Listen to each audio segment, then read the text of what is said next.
Buat teman-temanku yang baru gabung, bisa cek di playlist untuk urutan videonya, dan bisa juga cek di playlist untuk judul barunya. Babak 692, memusnahkan prajurit Rilem Kedaulatan Manusia. Luli menemukan dengan kekuatan psikis Zenbet yang identik di pergelangan tangan pemuda itu. Senyum pahit naik ke wajahnya. Dia memaksa dirinya untuk tenang sementara dia mencoba memikirkan cara. Dia harus berjuang keras. Wosh! Pria muda itu semakin dekat. Jarak antara keduanya kurang dari setengah mil sekarang. Pedang duel muncul di tangan pemuda itu. Cahaya dingin memantul dari pedang. Itu tidak terlihat seperti relikuasi tapi itu jelas tajam. Pedang duel biasanya tidak memiliki bilah tetapi yang ini berbeda. Bilahnya diasah dan tajam. Dia tidak akan merasa sehat jika dia dipotong oleh pedang. Senjata itu bukan faktor penentu di sini. Untuk membuat situasi lebih buruk, Luli tidak tahu apa jenis mendalam yang berarti yang telah dipelajari pemuda itu atau garis keturunan seperti apa yang dia miliki. Mengingat bahwa pria ini harus berasal dari keluarga yang sama dengan Hao Chuan dan Hao Yang, ia harus memiliki bloodline juga dan itu harus setidaknya peringkat ke-8. Berdengung, Luli mencoba mengkloning dulu untuk melihat apakah dia bisa membingungkan pemuda ini. Luli menghasilkan puluhan klon yang terbang ke berbagai arah, membuatnya terlihat seperti mereka melarikan diri. Baiklah, segera, Luli merasa frustrasi. Pemuda itu mengidentifikasi di mana Luli benar-benar sekaligus. Tidak memperhatikan klon yang melarikan diri, pemuda itu terus bergerak ke arah Luli. Luli telah belajar 3 makna mendalam tetapi mereka tidak banyak berguna. Satu-satunya makna mendalam yang bisa dia gunakan dalam serangan adalah tentang mengguncang ruang. Luli harus menggabungkannya dengan Soul Shattering Skill. Satu hal tentang Soul Shattering Skill adalah bahwa itu hanya bisa melakukan perbuatan dalam pertempuran jarak dekat. Selain itu, Luli memiliki cakar darah. Tajam seperti itu harus dalam pertempuran jarak dekat juga. Keterampilan paling kuat yang dimiliki Luli adalah skill garis darah yang dia dapatkan setelah mengkonsumsi cakar dewa binatang, skill naga yang meningkat. Luli yakin bahwa dengan menggunakan keterampilan ini, dia bisa membunuh seorang prajurit dari tahap tengah dari alam penguasa manusia tanpa relikuasi. Pria muda yang mengejarnya berasal dari dunia ini. Luli yakin 70% bahwa dia bisa mengakhiri hidup pemuda itu. Yang telah dibilang, dia harus mengerahkan banyak upaya untuk menggunakan keterampilan itu. Begitu dia melakukannya, dia akan memasuki periode kelelahan yang ekstrim. Mungkin terlalu sulit baginya untuk mengendalikan roda takdir karena terbang diperlukan arti mendalam kecepatan tinggi dan energi Suan dan mengendalikan roda takdir akan menghabiskan semangatnya. Pengejarnya mendekat. Tidak ada waktu bagi Luli untuk berpikir berlebihan. Mata pemuda itu bersinar ketika cahaya gelap menyebar darinya. Dia mempercepat dan menyerang ke depan. Swiss. Langkah pemuda itu menghasilkan naga hitam di udara. Membawa kekuatan penghancuran, naga itu bergegas menuju Luli. Ruang di sekelilingnya bergetar ketika angin kencang muncul. Suan Qi di surga dan bumi di dekatnya terganggu. Makna yang mendalam. Bukan berarti ini serangan rata-rata. Itu pasti makna yang mendalam, yang tidak kuat sendiri. Pria muda itu hanya ingin merasakan Luli keluar. Luli memutuskan untuk tidak menunjukkan kekuatan aslinya. Dia ingin melihat apakah dia bisa menggunakan keterampilan menghancurkan jiwa untuk menyingkirkan nyawa pemuda itu. Dia akan menggunakan Rising Dragon Skill ketika dia benar-benar harus melakukannya. Luli meluncur di atas nasib roda ke samping. Senjata surgawi dari Raja Naga melotot ketika dia memukul mundur kepala pemuda itu. Ledakan. Naga hitam berdesis meledakkan gunung emas gelap di depan. Melihat Luli datang padanya seperti kilat yang menembus langit terbuka, pria muda itu menyeringai. Tanpa menggunakan cara misterius, pria muda itu merampas senjata surgawi Raja Naga menggunakan pedang duel. Berdengung. Tepat ketika kedua senjata itu akan bertabrakan satu sama lain, tanda gelap muncul di leher pemuda itu. Tiba-tiba, pemuda itu tampak berbeda. Kekuatan yang dibawa dalam pedang bisa merobek cakrawala. Ledakan. Dua pedang bersentuhan, 27 garis getaran gelombang kekuatan Luli menyebar di sepanjang pedang duel ke musuhnya, diikuti oleh 12 garis serangan jiwa. Luli akan memiliki peluang yang lebih baik untuk berhasil ketika dia bisa menyerang musuhnya di kepala. Namun, itu tidak masuk akal pada saat ini. Jika dia meraih kepala musuhnya, pedang duel pria muda itu akan menyerah tengkorak Luli terlebih dahulu. Bang! Saat kedua pedang itu bertabrakan satu sama lain, Luli merasakan gelombang kekuatan turun di sepanjang senjata surgawi Raja Naga. Dia merasakan pin dan jarum di sekujur tubuhnya. Senjata surgawi dari Raja Naga terlempar dari tangannya. Tulang tangan kanannya patah satu demi satu. Kekuatan menyebar ke tubuhnya, menghancurkan organ-organ dalamnya. Darah menyembur keluar dari mulutnya saat dia dihancurkan.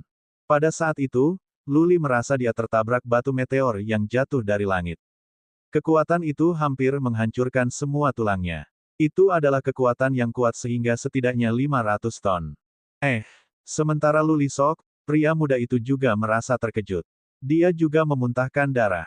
Dia merasakan 27 garis gelombang getaran di tubuhnya.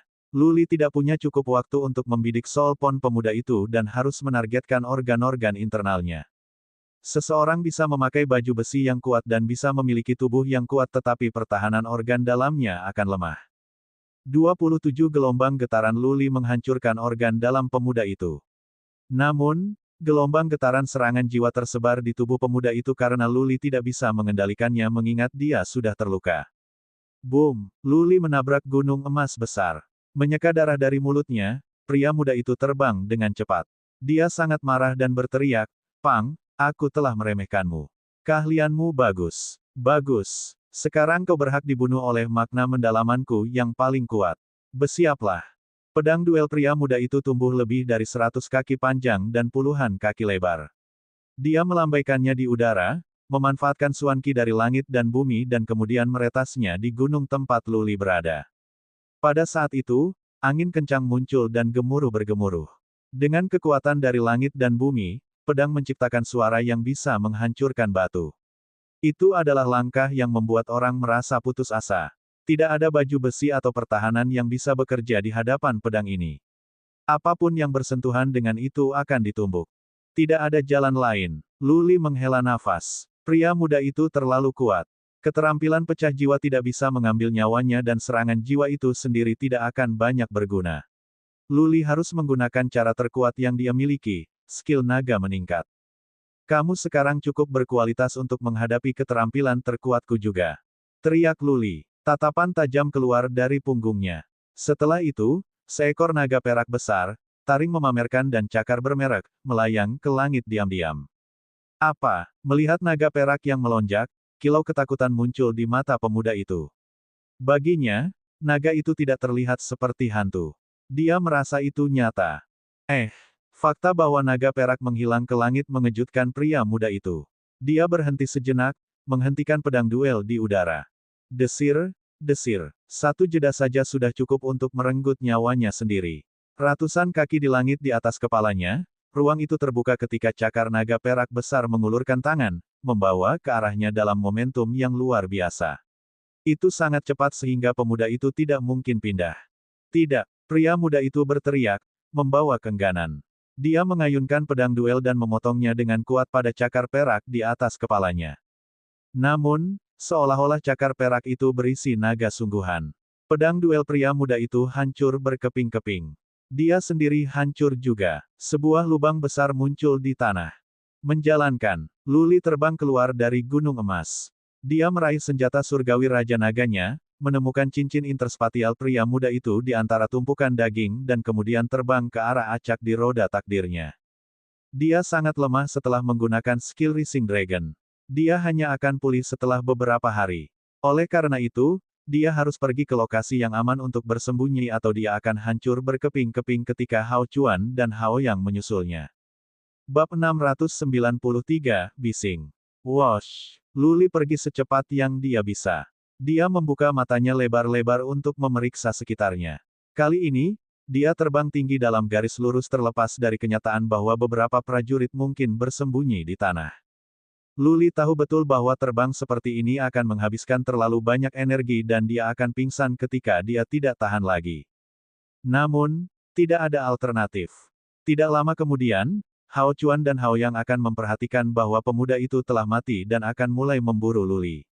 Dia harus pergi sejauh mungkin sebelum pingsan jika dia ingin bertahan hidup. Terbang dengan garis lurus, dia bergerak maju dengan cepat. Pada saat puluhan napas, ia telah menempuh jarak puluhan kilometer. Luli merasakan kelopak matanya semakin berat dan jiwanya semakin lemah. Dia seharusnya beristirahat untuk memulihkan segera setelah melepaskan keterampilan naga meningkat. Untuk mengetahui bahwa dia berlari untuk hidupnya, tubuh dan pikirannya menjadi semakin lemah saat ini, belum lagi bahwa dia telah mengalami cedera serius. Berdengung, Luli menemukan beberapa buah yang bisa menyehatkan jiwanya di cincin interspatialnya. Dia mengunyah mereka dan menelan. Sejumlah energi menyebar ke dalam jiwanya, mengangkat semangatnya. Sayangnya, mengingat lengan kanannya patah dan organ-organ dalamnya terluka, ia sangat dirusak. Dia tidak bisa pulih dengan hanya mengandalkan beberapa eliksir. Untuk bertahan sebentar adalah yang terbaik yang bisa dia lakukan, yang melemahkan kekuatan mentalnya. Dia akan menjadi lebih lemah. Luli membuatnya sejauh ribuan mil pada saat itu untuk membakar setengah dupa. Dia tidak bisa membuka matanya, tetapi dia memaksakan diri untuk maju. Wajahnya memutih seolah-olah dia tidak valid yang belum pulih dari penyakit berbahaya. Dia berhasil terbang untuk waktu selama setengah dupa untuk membakar ketika dia pingsan. Roda takdir jatuh tak terkendali. Pada saat terakhir dari kesadarannya, dia berusaha untuk menyingkirkan roda nasibnya dan mengubah dirinya menjadi orang lain dengan skill susut sebelum dia pingsan di kaki gunung. Haolong sudah mati. Tuan Muda Hao Chuan dan Hao Yang masih mengasah keterampilan mereka dengan bertarung melawan Beast of Primordial Chaos. Mereka menghancurkan satu demi satu pergi dengan mudah dan memukul beberapa yang lebih kecil sampai mati. Tiba-tiba, jimat jade yang Hao Chuan bawa bangkrut, mengejutkan keduanya. Menatap jimat giok kehidupan yang terbelah dua, Tuan Muda Hao Chuan berubah dari cantik dan menawan menjadi frustrasi dan mengerikan. Dia bergumam, bagaimana mungkin? Apakah itu Pang tidak di alam abadi? Apakah dia seorang prajurit yang kuat dalam penyamaran? Apakah itu bukan roda nasib tetapi sepotong harta? Teriak Hao Yang dengan marah, bunuh dia dan balas dendam saudara Haolong. Tangkap dia. Hao Chuan mengeluarkan kereta perunggu itu. Mengabaikan Beast of Primordial Chaos, keduanya terbang dengan kereta. Mereka sepertinya bisa merasakan di mana Haolong mati. Mereka terbang dalam garis lurus dan menemukan jasad Haolong tidak lama kemudian. Menatap tumpukan daging cincang, tubuh tak dikenal, keduanya merasakan air mata di mata mereka. Wajah tampan mereka tumbuh seram hantu. Kakak Haolong, tidak. Hao Yang bergegas turun, berlutut di depan jasad Haolong dan meraung. Hao Chuan tersentak di tanah penyok dan pedang duel Haolong yang telah hancur berkeping-keping. Sekali lagi, Hao Chuan bergumam dalam kebingungan, orang itu pastilah seorang prajurit yang kuat dalam penyamaran. Dia bermain bodoh.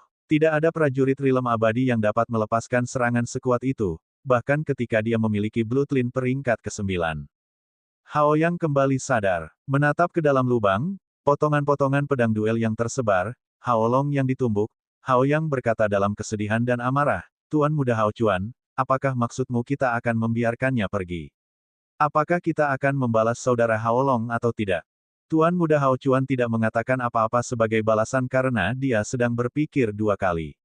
Tentu saja dia ingin membalas dendam. Namun, jika orang itu benar-benar seorang pejuang yang kuat yang bodoh, tidak hanya mereka tidak akan membalas dendam, mereka mungkin juga kehilangan nyawa mereka sendiri. Melihat sekeliling, Hao Chuan segera merasa lebih bingung. Dia melihat bekas darah yang ditinggalkan oleh Luli dan pegunungan tempat Luli dihancurkan. Dari tanda dan jejak, Hao Chuan menyimpulkan bahwa Luli harus terluka oleh Haolong.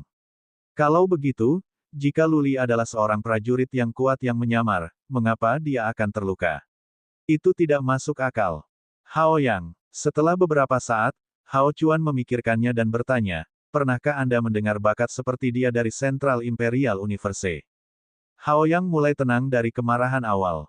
Dia memberikan beberapa pemikiran sebelum menjawab, tidak. Saya pikir orang itu sekitar 18 atau 19. Jika dia sangat berbakat, tidak mungkin informasi ini disembunyikan. Juga, baju besi yang dia kenakan hanyalah rata-rata. Selain manik zen, dia tidak punya barang berharga lainnya. Petik 2. Bisakah dia dari dua alam semesta lainnya? Hao Chuan bertanya lagi. Tidak juga. Hao Yang menjawab, bakat dari 4 alam semesta tidak akan menyembunyikan kemampuan mereka kecuali jika orang ini tidak pernah muncul di depan umum dan pertama kali dia pergi ke penjara emas. Saya pikir dia lebih cenderung menjadi murid magang prajurit di penjara emas daripada bakat dari 3 alam semesta lainnya.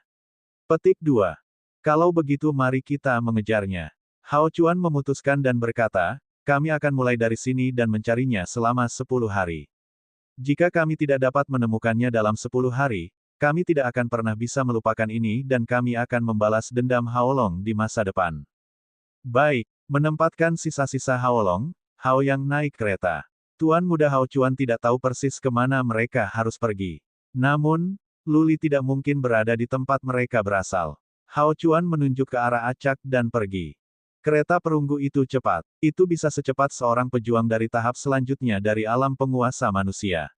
Mereka telah menunda selama beberapa waktu tetapi itu bisa dilakukan dengan mempertimbangkan seberapa cepat kereta itu bisa berjalan. Mereka berputar-putar di daerah itu dan secara bertahap berkembang. Mereka terus mencari Luli dengan kekuatan batin dan tidak ada yang bisa luput dari perhatian mereka.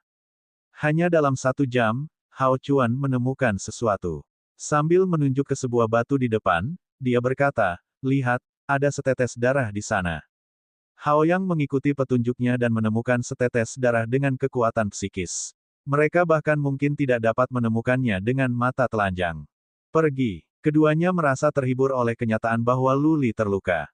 Tidak peduli dari alam semesta mana Luli berasal, apakah dia seorang murid prajurit tua yang aneh atau tidak, mereka telah memutuskan untuk membunuh Luli. Luli terluka dan dia menumpahkan darah. Di sekitar mulutnya dan di pakaiannya ada noda darah.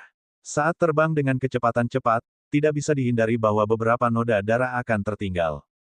Tidak butuh pengejar Luli lama. Setelah waktu hanya untuk 1 dupa untuk membakar, mereka telah menemukan Luli dengan kekuatan psikis di kaki gunung. Luli masih koma. Dia telah berubah menjadi orang lain dengan string skill. Yang sedang berkata, banyak hal memberinya. Lagi pula, dia tidak berganti pakaian. Selain itu, dia memiliki roda nasib 9 lapis di perutnya, tangan kanannya patah dan organ-organ dalamnya terluka. Memastikan bahwa dia berhadapan dengan Luli, Hao Yang marah. Dia berteriak, bersiaplah untuk mati. Dia mengambil senjatanya dan hendak menghancurkan kepala Luli ketika Hao Chuan menghentikannya. Melihat Luli dengan waspada, Hao Chuan berbisik, Hao Yang, jangan terburu-buru. Mungkin dia membodohi kita. Jangan tertipu. Dia bermain mati. Hao Yang memeriksa Luli lagi dengan curiga. Dia memikirkan sebuah ide dan berteriak lagi, apa yang kamu pikir kamu lakukan? Aku sudah melihatmu. Bersiaplah untuk kematianmu. Suaranya keras bahwa gendang telinga Luli sakit. Jika Luli bermain mati, tubuhnya akan menunjukkan tanda-tanda. Namun, Hao Chuan dan Hao Yang merasakan bahwa napas Luli masih lemah dan detak jantungnya lambat. Tidak ada yang berubah. Hao Yang tidak bisa tetap tenang lagi. Pedangnya melotot saat dia siap merobohkan Luli.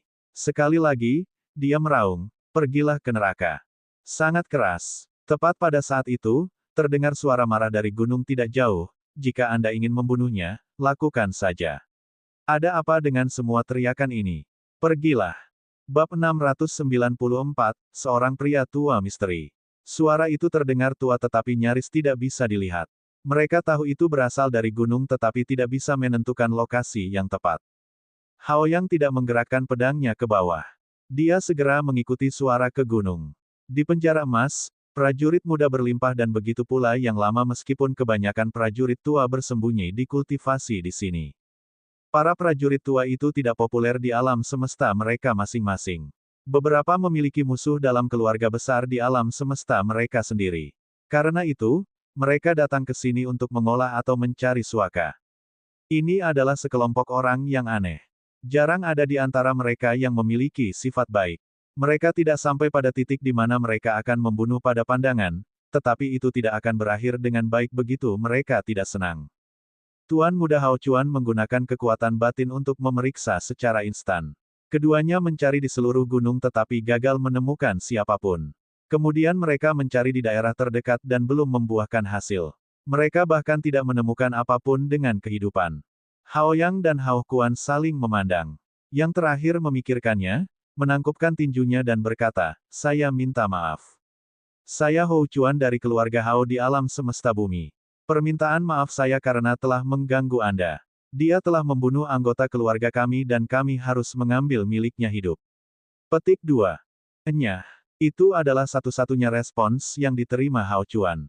Suara itu masih berasal dari gunung. Hao Chuan dan Hao Yang membuat upaya lain untuk mencari tahu sumbernya. Sedikit yang mereka harapkan, ruang di depan mereka mulai bergetar hebat. Tangan berdarah hanya dari tulang yang terbuat dari Xuan Qi terbentuk dan menabrak keduanya. Bang! Mereka tersingkir. Armor kuaso relik Hao Chuan mengenakan melotot. Itu telah menyerap sebagian besar kekuatan baginya. Hao Yang, di sisi lain, lebih menderita. Armornya pecah dan separuh tubuhnya terluka. Mereka hancur hampir 1 mil sebelum jatuh ke gunung. Mereka membawa turun gunung bersama mereka. Keduanya berguling di tanah dan Hao Yang pingsan segera. Tak perlu dikatakan, relik kuasi cukup kuat. Hao Chuan tidak terluka parah. Dia hanya memiliki sedikit darah yang keluar dari mulutnya. Dia sangat marah. Namun, dia takut mengatakan apapun. Jelas baginya bahwa prajurit itu menunjukkan belas kasihan atau dia akan terbunuh. Bagaimanapun, Hao Chuan adalah tuan muda yang lahir di keluarga besar. Memberikan Luli yang masih koma untuk terakhir kalinya dengan kebencian, Hao Chuan membawa Hao Yang ke kereta perunggu tanpa mengatakan apa-apa. Mereka terbang dengan kereta dan segera menghilang ke cakrawala. Luli belum bangun. Dia tidak tahu bahwa dia telah melarikan diri dari bencana. Dia terluka parah dan yang lebih penting, jiwanya lemah. Butuh berhari-hari sebelum dia bisa pulih. Berdengung. Ruang di depan Luli bergetar ketika seorang lelaki tua dengan rambut putih dan alis muncul. Pria tua ini tingginya hanya 4,5 kaki. Dia kurus, seperti sekantung tulang belulang dan mengenakan jubah berwarna merah darah. Rambut putihnya jatuh ke tanah dan alisnya juga panjang. Dia berdiri di depan Luli tanpa emosi. Setelah beberapa saat, dia mulai bergumam, dia benar-benar berada di puncak alam abadi. Bagaimana dia membunuh seorang prajurit rilem manusia sovereign manusia?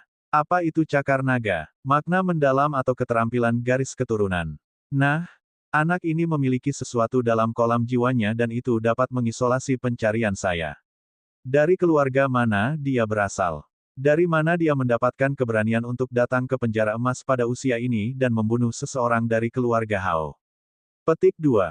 Pria tua kurus itu sudah lanjut usia. Wajah dan tangannya ditutupi oleh pigmen usia.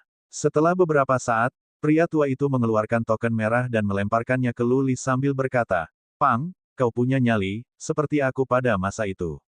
Aku harus berkultivasi segera dan jika aku keluar dari budidaya hidup dan Anda bisa selamat dari penjara emas, saya akan membawa Anda sebagai murid saya. Semoga beruntung." Petik 2.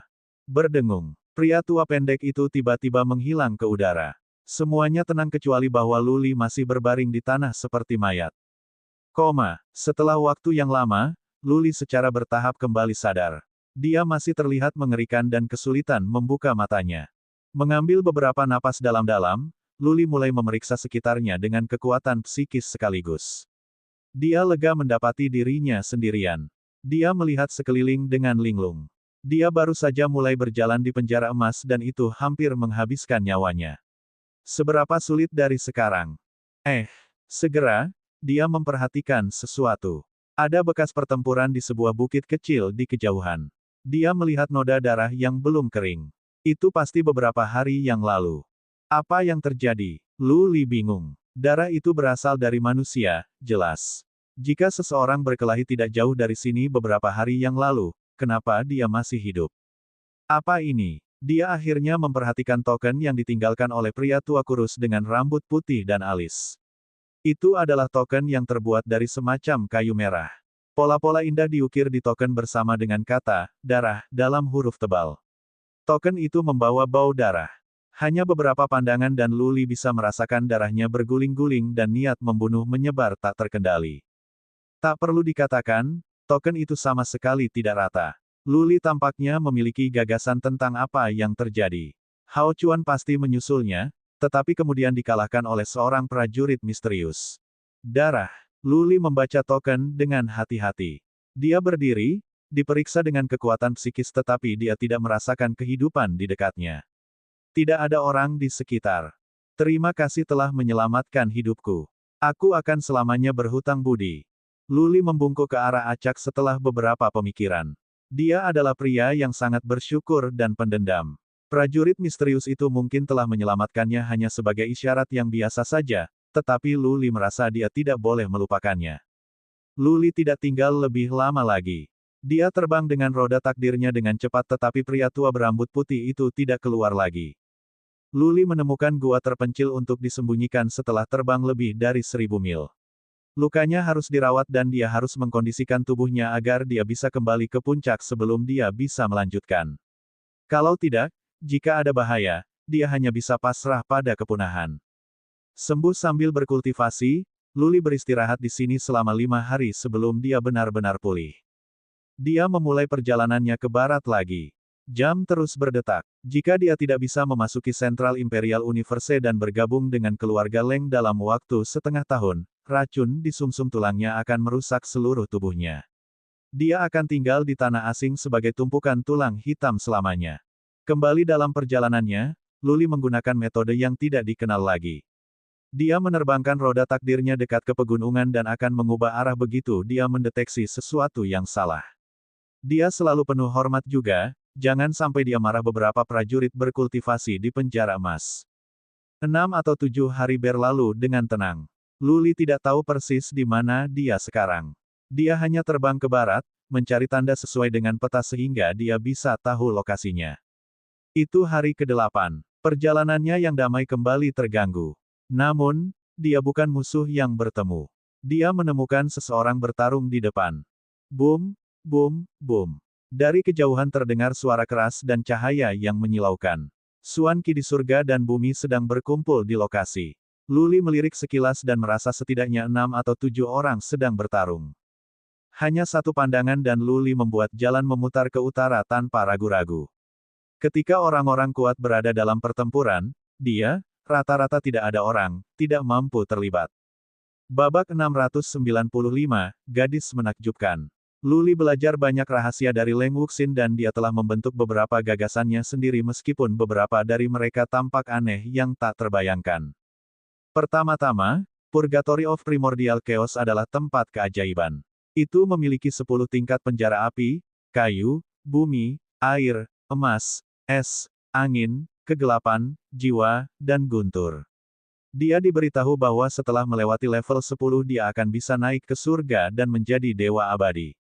Banyak makhluk aneh dipelihara di Purgatory of Primordial Chaos. Mereka tidak terlalu pintar tetapi mereka datang dengan kekuatan. Jika orang-orang dari Heaven Reverse Universe mengetahui tentang Purgatory of Primordial Chaos, akan ada reaksi besar. Sepertinya Purgatory of Primordial Chaos terhubung ke banyak alam semesta. Central Imperial Universe ternyata lebih maju daripada Heaven Reverse Universe. Yang pertama lebih kuat dan memiliki lebih dari cukup prajurit realm manusia berdaulat. Pasti ada alam semesta lain yang penuh dengan pejuang yang kuat dan beberapa dari mereka bisa melenyapkan Heaven Reverse Universe. Tuan muda Hao Chuan dan gengnya jelas dari alam semesta lain. Hao Chuan berusia kurang dari 20 tahun dan Leng Wuxin berusia 18 tahun. Keduanya berada di alam sovereign manusia. Leng Wuxin memiliki bloodline peringkat ke-9 dan beberapa relik kuasi. Sampai sekarang, semuanya telah mengubah pandangan Luli. Dia punya banyak pertanyaan di benaknya. Mengapa ada begitu banyak alam semesta di luar sana selain dari Heaven Reverse Universe? Mengapa para prajurit yang kuat itu tidak menyerang dan memperbudak surga terbalik semesta? Seharusnya tidak menjadi masalah untuk menyerang Heaven Reverse Universe jika Leng Wuxin dan Hao Chuan bisa berada di penjara emas, belum lagi bahwa Leng Wuxin pergi ke Inferno. Pertanyaan lain yang dimiliki Luli adalah bahwa dia tidak melihat manusia di Inferno, penjara kayu, penjara bumi dan penjara api. Di sisi lain, ada banyak pejuang manusia di penjara emas. Jika Leng Wuxin bisa pergi ke Inferno, mengapa yang lain tidak pergi ke 4 level pertama? Luli memiliki terlalu banyak pertanyaan, tetapi dia tidak memiliki siapapun untuk meminta jawaban. Tapi dia punya satu pengertian. Para pria muda yang bisa datang ke penjara emas setidaknya harus dari realm manusia sovereign. Ada banyak pejuang alam abadi bumi dan beberapa bahkan mungkin ada di alam semesta dewa. Karena itu, dia mampu membuat marah siapapun di sini. Ketika dia tahu tentang pertempuran di muka, dia terbang tanpa berpikir 2 kali. Dia terbang ribuan mil sebelum kembali ke barat dengan sangat hati-hati. Dia harus pindah ke barat jika dia ingin sampai ke portal Central Imperial Universe. Setelah ribuan mil lagi, Luli merasa lega. Dia masih terbang dekat ke pegunungan. Beberapa jam kemudian, dia mendengar suara datang dari belakang. Karena khawatir, dia melihat ke belakang. Garis cahaya berlari ke arahnya dengan kecepatan yang mengerikan. Setelah dicek lebih dekat dengan kekuatan psikis, dia menyadari itu adalah gadis cantik berlumuran darah. Dia menakjubkan. Luli hampir kehilangan akal sehat karena hanya melihat sekali. Dia telah melihat wanita cantik sebelumnya. Luling, Jiang Qiling, Bai Qiuxue dan Bai Xias Huang semuanya lebih dari cantik. Namun, sesuatu tentang wanita ini memberinya perasaan berbeda. Dia masih muda, mungkin 16 atau 17 dan dia berada pada tahap awal Realm Sovereign Human, yang membuat Luli merasa terdiam. Apakah keluarga-keluarga besar dari alam semesta lain dikemas dengan pejuang Realm manusia Sovereign Realm? Wanita itu mungil tetapi tidak pendek. Dia hanya terlihat lembut dan lembut. Dia mengenakan gaun berwarna cian tetapi bagian depan gaunnya basah oleh darah. Yang menarik perhatian Luli adalah wajahnya. Sederhana dan bersih. Dia tidak memakai makeup, semuanya dalam keadaan aslinya. Bulu matanya panjang dan melengkung, menambahkan sentuhan manis padanya. Hidungnya cerdas dan bagian yang paling menarik adalah matanya. Ini pasti sepasang mata paling murni dan paling cerdas yang pernah dilihat Luli. Tidak ada yang kotor di sana. Matanya seperti bayi, cantik dan sederhana. Luli berpikir gadis ini juga murni, seperti bunga teratai yang tumbuh di puncak gunung salju. Dia tidak memiliki kekotoran yang menyertai dunia ini. Dia tak tertandingi dan karena itu sendirian. Dia nampaknya bukan salah satu dari dunia fana melainkan malaikat dari surga. Namun, sayap malaikat itu patah. Darah keluar dari mulutnya, yang memberinya nada sedih dan indah. Sayang, Luli tiba-tiba menyadari sesuatu. Dia menatap matanya dan mengetahui apa yang menonjol. Matanya tidak bergerak. Matanya jernih dan cerah seperti permata. Tetapi matanya sudah mati. Pupil matanya juga tidak berubah. Apakah gadis ini buta? Baik, untuk kedua kalinya, Luli merasa sang pencipta tidak baik, seperti ketika Luling tidak bisa menyembuhkan kakinya. Sang pencipta memberi hadiah kepada gadis itu dengan penampilan yang indah tetapi dia tidak pernah bisa melihat keindahan dunia. Wosh! Gadis itu terbang, semakin dekat dan semakin dekat. Luli akhirnya menenangkan dirinya. Gadis ini tidak menunjukkan niat membunuh dan dia terluka parah. Yang sedang berkata, Luli masih tidak ingin terjebak dalam masalah atau terlibat dengan gadis ini. Di penjara emas, ada prajurit yang lebih kuat daripada yang bisa dia hitung dan prajurit Realm manusia Sovereign bahkan tidak terlihat. Keterlibatan dengan orang asing apapun akan memberinya masalah yang tak ada habisnya. Dia hanya punya waktu setengah tahun. Jika dia tidak bisa sampai ke keluarga Leng dalam waktu itu, dia akan mati seperti anjing gelandangan. Dia berhenti sejenak sebelum terbang dengan tekad bulat. Namun, pada saat itu, dia mendengar suara lembut datang dari belakangnya. Tuan muda, dapatkah Anda membantu saya? Suaranya sama menyenangkannya dengan nyanyian burung skylark. Sesuatu tentang hal itu membuatnya sulit untuk menolaknya. Mengingat kesuciannya, Luli berhenti. Dia memikirkannya, lalu berbalik dan berkata, berapa banyak yang mengejar Anda? Seberapa kuat mereka? Saya tidak ingin mati untuk ini. Gadis itu memaksakan senyum sedih tapi cantik. Menyeka darah dari sudut mulutnya, dia berkata, Tuan muda, jangan khawatir. Laki-laki saya dapat membeli kita 1 jam. Saya terlalu lemah untuk melangkah lebih jauh sekarang. Nah, jika Anda benci terlibat, maka saya maaf soal itu. Petik 2. Luli menatapnya. Dia mendapati dirinya benar-benar mempercayai kata-katanya dan bebas dari kekhawatiran trik apapun. Entah bagaimana, penampilan dan matanya yang murni bisa menghasilkan kepercayaan dan kebaikan. Luli mengajukan pertanyaan lain setelah beberapa pemikiran, mengapa kamu percaya padaku? Apakah kamu tidak takut bahwa aku akan menyakitimu? Gadis itu menundukkan kepalanya ketika dia mencari jawaban. Kemudian, dia melihat ke belakang dan berkata, Naluri. Saya dapat mengatakan bahwa Anda adalah pria yang baik. Orang baik. Luli tertawa. Dia bukan orang baik. Faktanya, bisakah para pejuang menjadi pria yang baik? Tangan prajurit mana yang tidak basah oleh darah? Prajurit mana yang tidak mengambil nyawa orang yang tidak bersalah? Baiklah. Demi menjadi pria yang baik, aku akan membantumu. Luli mengambil keputusan. Dia ingat token kayu dengan tulisan, darah, di atasnya. Belum lama ini, dia baru saja diselamatkan oleh seorang pejuang misteri atau dia akan terbunuh. Hidupnya diselamatkan oleh orang lain dan dia tidak bisa meyakinkan dirinya untuk duduk dan menonton dalam situasi ini. Singkirkan bed of life-mu dan naik ke roda takdirku. Cobalah untuk merawat lukamu dan menyerahkan sisanya kepadaku. Luli berkata kepada gadis itu. Tanpa ragu-ragu, dia menyingkirkan bed of life dan terbang ke roda nasib Luli. Dia duduk dengan menyilangkan kaki dan mengambil pelet penyembuhan untuk dikonsumsi. Setelah itu, dia segera mulai berkultivasi. Dari awal sampai akhir, Luli tidak pernah mengambil tindakan pencegahan terhadap gadis ini dan dia juga mempercayainya. Tampaknya ada perasaan luar biasa di antara keduanya. Mereka berdua tahu bahwa mereka tidak akan dilukai satu sama lain dan tidak ada yang merasa khawatir. Suara mendesing. Luli tidak menanyakan nama gadis itu atau siapa dia atau identitas orang-orang yang mengejarnya. Dia terbang ke barat tanpa mengatakan apa-apa. Seorang anak lelaki dan perempuan yang belum pernah bertemu sebelumnya duduk di roda takdir yang sama dan terbang menjauh, tetap dekat dengan tanah. Segera, mereka menghilang ke pegunungan di kejauhan. Babak 695, Gadis Menakjubkan. Luli belajar banyak rahasia dari Leng Wuxin dan dia telah membentuk beberapa gagasannya sendiri meskipun beberapa dari mereka tampak aneh yang tak terbayangkan. Pertama-tama, Purgatory of Primordial Chaos adalah tempat keajaiban. Itu memiliki 10 tingkat penjara api, kayu, bumi, air, emas, es, angin, kegelapan, jiwa, dan guntur.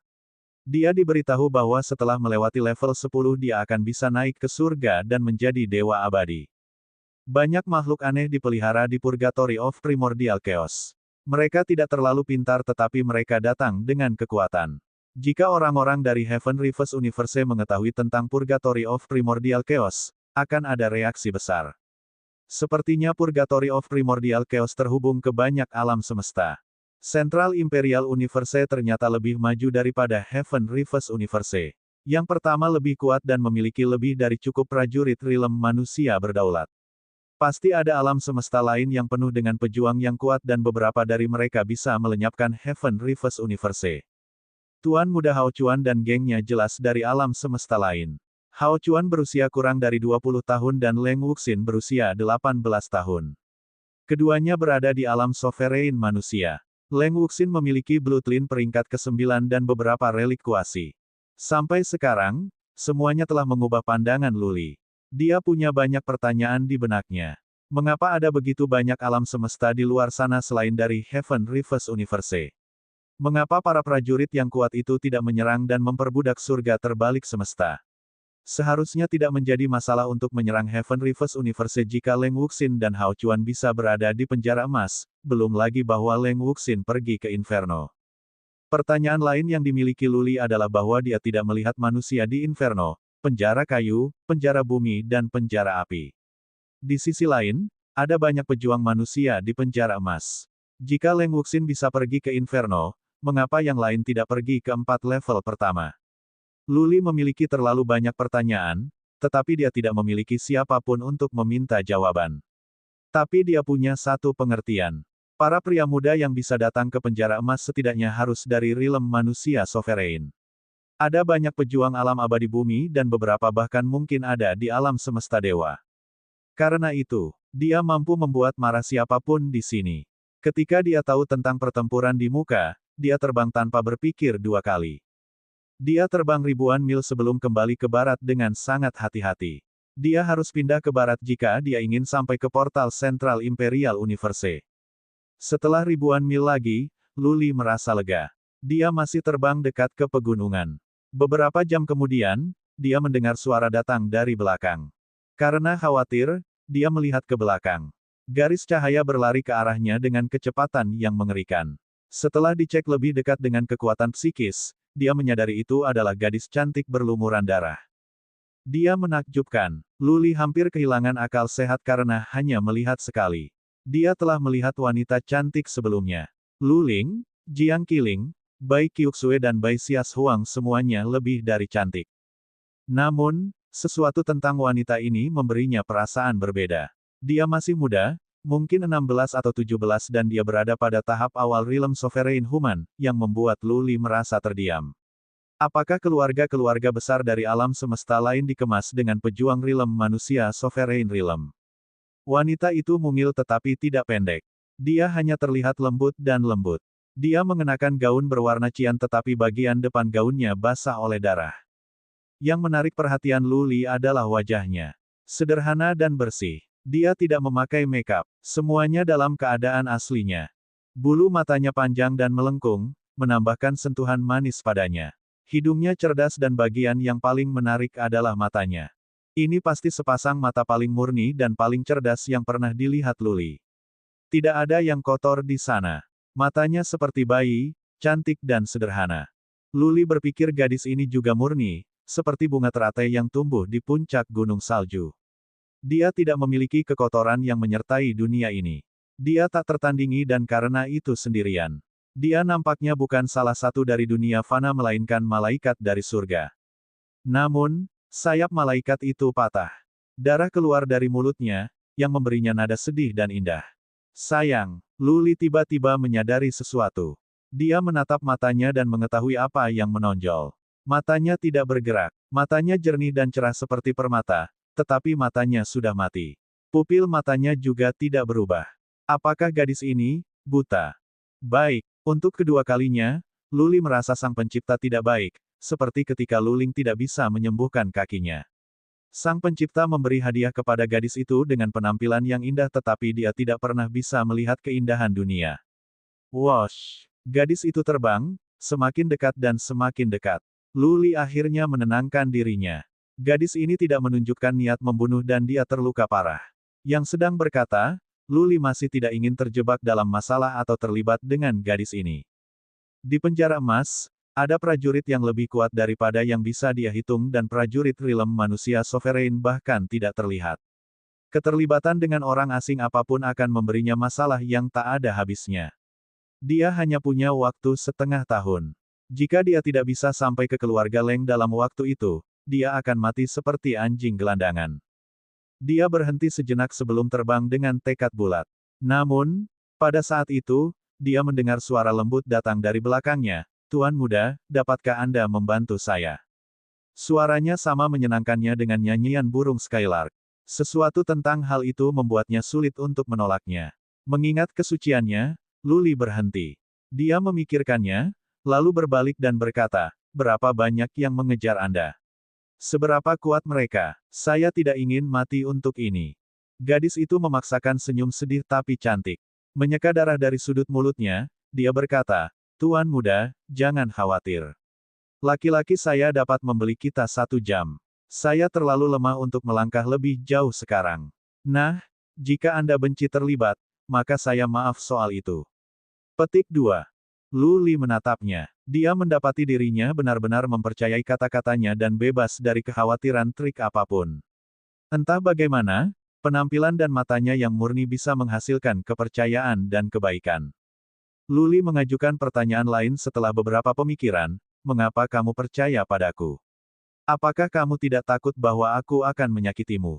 Gadis itu menundukkan kepalanya ketika dia mencari jawaban. Kemudian, dia melihat ke belakang dan berkata, naluri. Saya dapat mengatakan bahwa Anda adalah pria yang baik. Orang baik. Luli tertawa. Dia bukan orang baik. Faktanya, bisakah para pejuang menjadi pria yang baik? Tangan prajurit mana yang tidak basah oleh darah? Prajurit mana yang tidak mengambil nyawa orang yang tidak bersalah? Baiklah, demi menjadi pria yang baik, aku akan membantumu.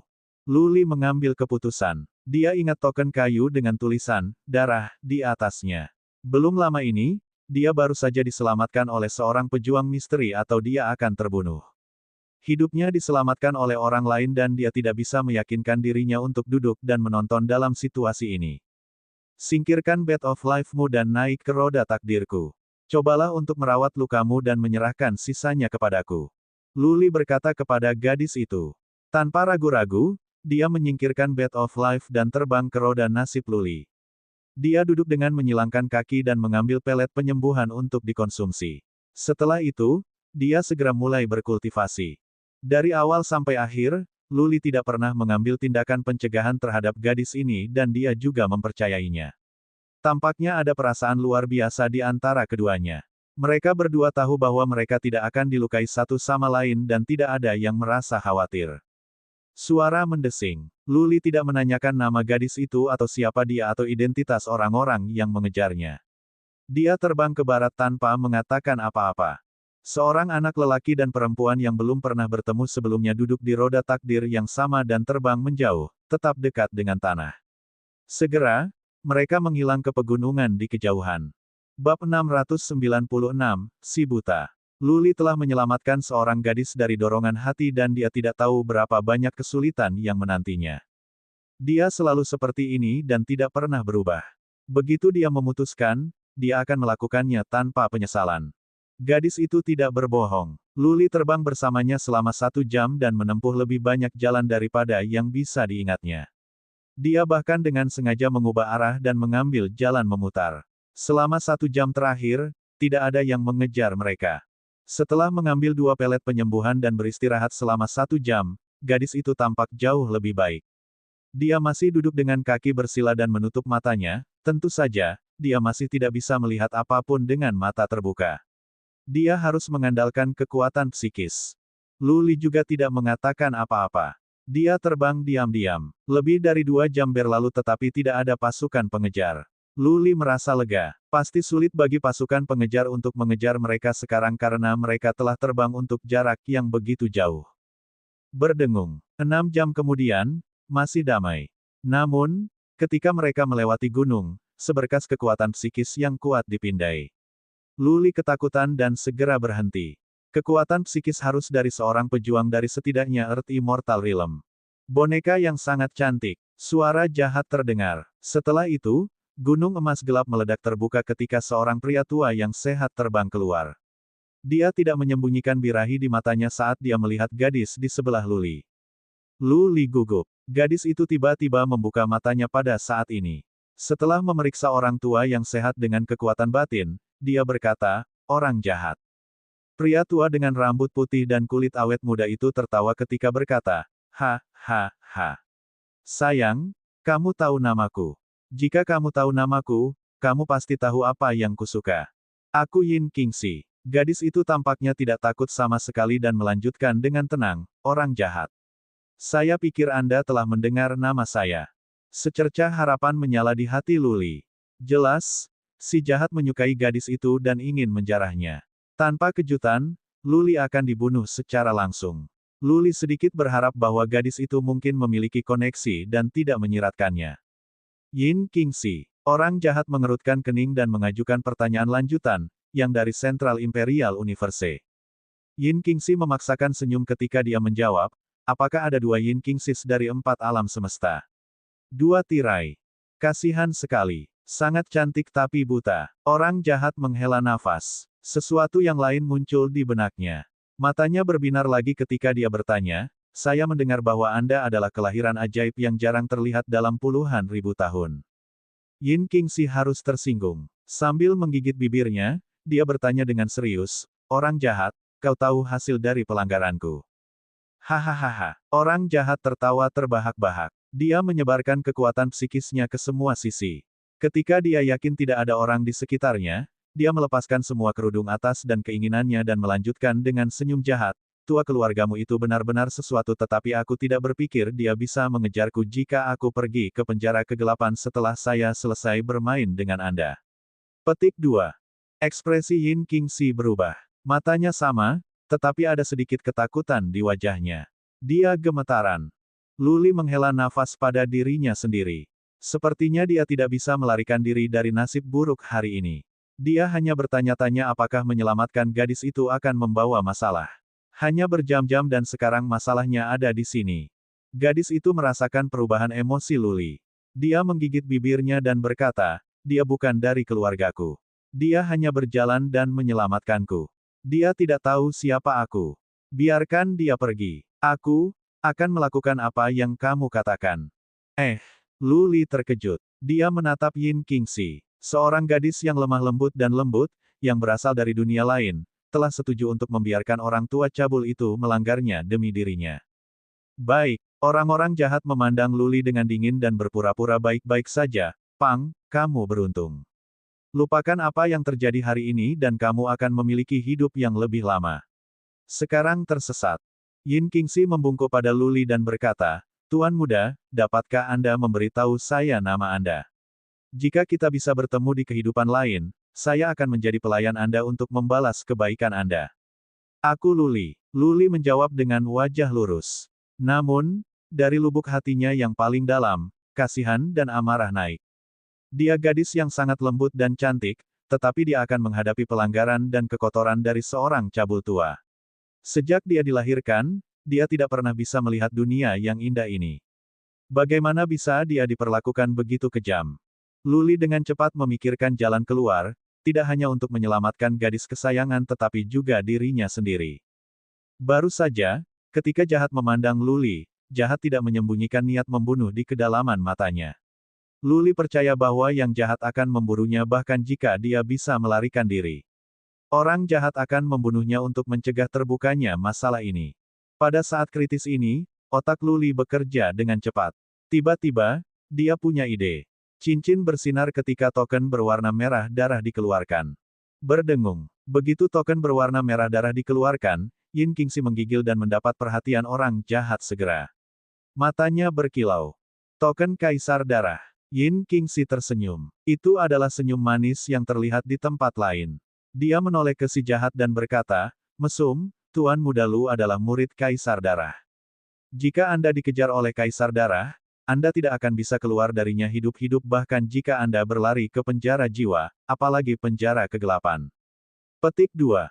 Luli memasang wajah lurus tetapi di bagian dalam, dia merasa terkejut. Dia tidak tahu prajurit misterius yang memberinya tanda itu sekuat ini. Prajurit itu bisa pergi ke tingkat ke-9 Purgatory of Primordial Chaos, penjara jiwa. Lagi pula, mencapai tingkat 10 berarti naik ke surga.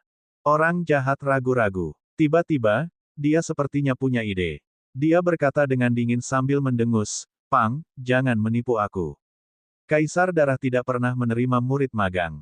Sangat, Luli merasa berani. Sambil memegangi token, ia berkata, apakah kamu pikir token ini palsu? Apakah kamu mengatakan bahwa seseorang dapat mengambil token ini dari tuanku? Apakah kamu ingin aku menghancurkan token ini untuk mendapatkan tuanku di sini sehingga dia dapat berbicara dengan kamu secara pribadi? Petik 2. Kali ini, jahat benar-benar ketakutan. Memberi Luli tatapan kebencian dan melemparkan Yin Qingxi ke pandangan yang tersisa, Dewiq akhirnya berkata, dia adalah kelahiran ajaib yang hanya bisa muncul dalam setiap puluhan ribu tahun. Kamu beruntung. Orang jahat mendengus dan berlari ke kejauhan. Luli menunggu sebentar sebelum dia terbang ke barat dengan roda takdirnya. Keringat mengalir di dahinya seperti hujan. Berdengung, Yin Qingxi mengeluarkan manik Qian yang menciptakan perisai untuk menutupi mereka berdua. Di dalam, Yin Qingxi menjelaskan, perisai ini bisa kedap suara. Kekuatan fisik orang jahat bahkan tidak bisa masuk. Tuan Muda Lu, Anda telah menyelamatkan hidup saya lagi. Yin Qingxi tidak menggunakan kata-kata penuh kasih sayang tetapi Luli bisa merasakan dia bersyukur. Pikiran mengambil keuntungan darinya karena penghargaannya tidak pernah terlintas dalam benaknya. Dia bukan pria seperti ini. Sambil menggelengkan kepalanya, Luli berkata, aku tidak melakukannya hanya untukmu. Aku sedang berusaha melindungi diriku sendiri. Yin Qingxi berubah ke topik lain. Dia ingin tahu tentang token yang masih ada di tangan Luli sehingga dia bertanya, kamu baru saja berbohong. Tapi, aku akan menyimpan rahasiamu. Bagaimana kamu mendapatkan token Kaisar Darah ini? Babak 697, Alam Dewa Mulia. Gadis itu pintar, tapi Luli tidak ingin membuat pernyataan yang tidak bertanggung jawab sehingga dia memberikan jawaban sederhana, semua orang punya rahasia. Aku tidak ingin membicarakannya. Tentu, Yin Qingxi mengangguk. Menurunkan kepalanya, dia berkata dengan malu-malu, saya minta maaf, Tuan Muda Lu, karena melewati batas. Apakah Anda sedang dalam perjalanan menuju Central Imperial Universe? Iya nih, Luli tidak berusaha berbohong tentang hal itu. Dia mengangguk dan melanjutkan, aku akan pergi ke Central Imperial Universe untuk beberapa masalah pribadi. Oh begitu. Petik 2. Menunjuk ke barat, Yin Qingxi berkata, pangkalan keluarga saya ada di sana. Itu hanya akan membawa kita 4 atau 5 hari. Tuan Muda Lu, dapatkah Anda menemani saya di sana? Saya terluka parah, tentu saja, jika Anda berpikir bahwa terlalu banyak masalah, aku bisa pergi sendiri. Petik 2. Luli menghela nafas. Cantik seperti dia, gadis itu adalah banyak masalah. Mereka hanya berada di jalan selama beberapa jam dan itu hampir menghabiskan nyawanya.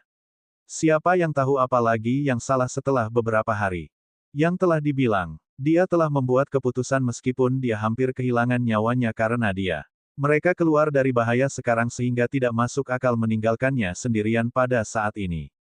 Luli berkata dengan senyum yang dipaksakan, Nona Yin, ingatlah untuk membelikanku minuman. Tentu saja, Yin Qingxi mengangguk tetapi tidak mengucapkan kata-kata penghargaan. Dia duduk dengan menyilangkan kakinya untuk menyembuhkan luka-lukanya. Luli tidak mengatakan apa-apa lagi dan fokus pada perjalanan ke depan. Seorang wanita cantik, meskipun dia merawat luka-lukanya, menemaninya. Perjalanan menjadi kurang membosankan. Setelah setengah hari, Yin Qingxi mengeluarkan sebuah pagoda. Dia masuk untuk mandi dan berganti menjadi jubah bersih, yang lebih menyenangkan. Yin Qingxi tertutupi oleh bau darah yang kuat.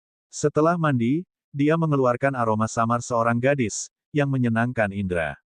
Wajahnya yang cantik dan murni juga menyenangkan.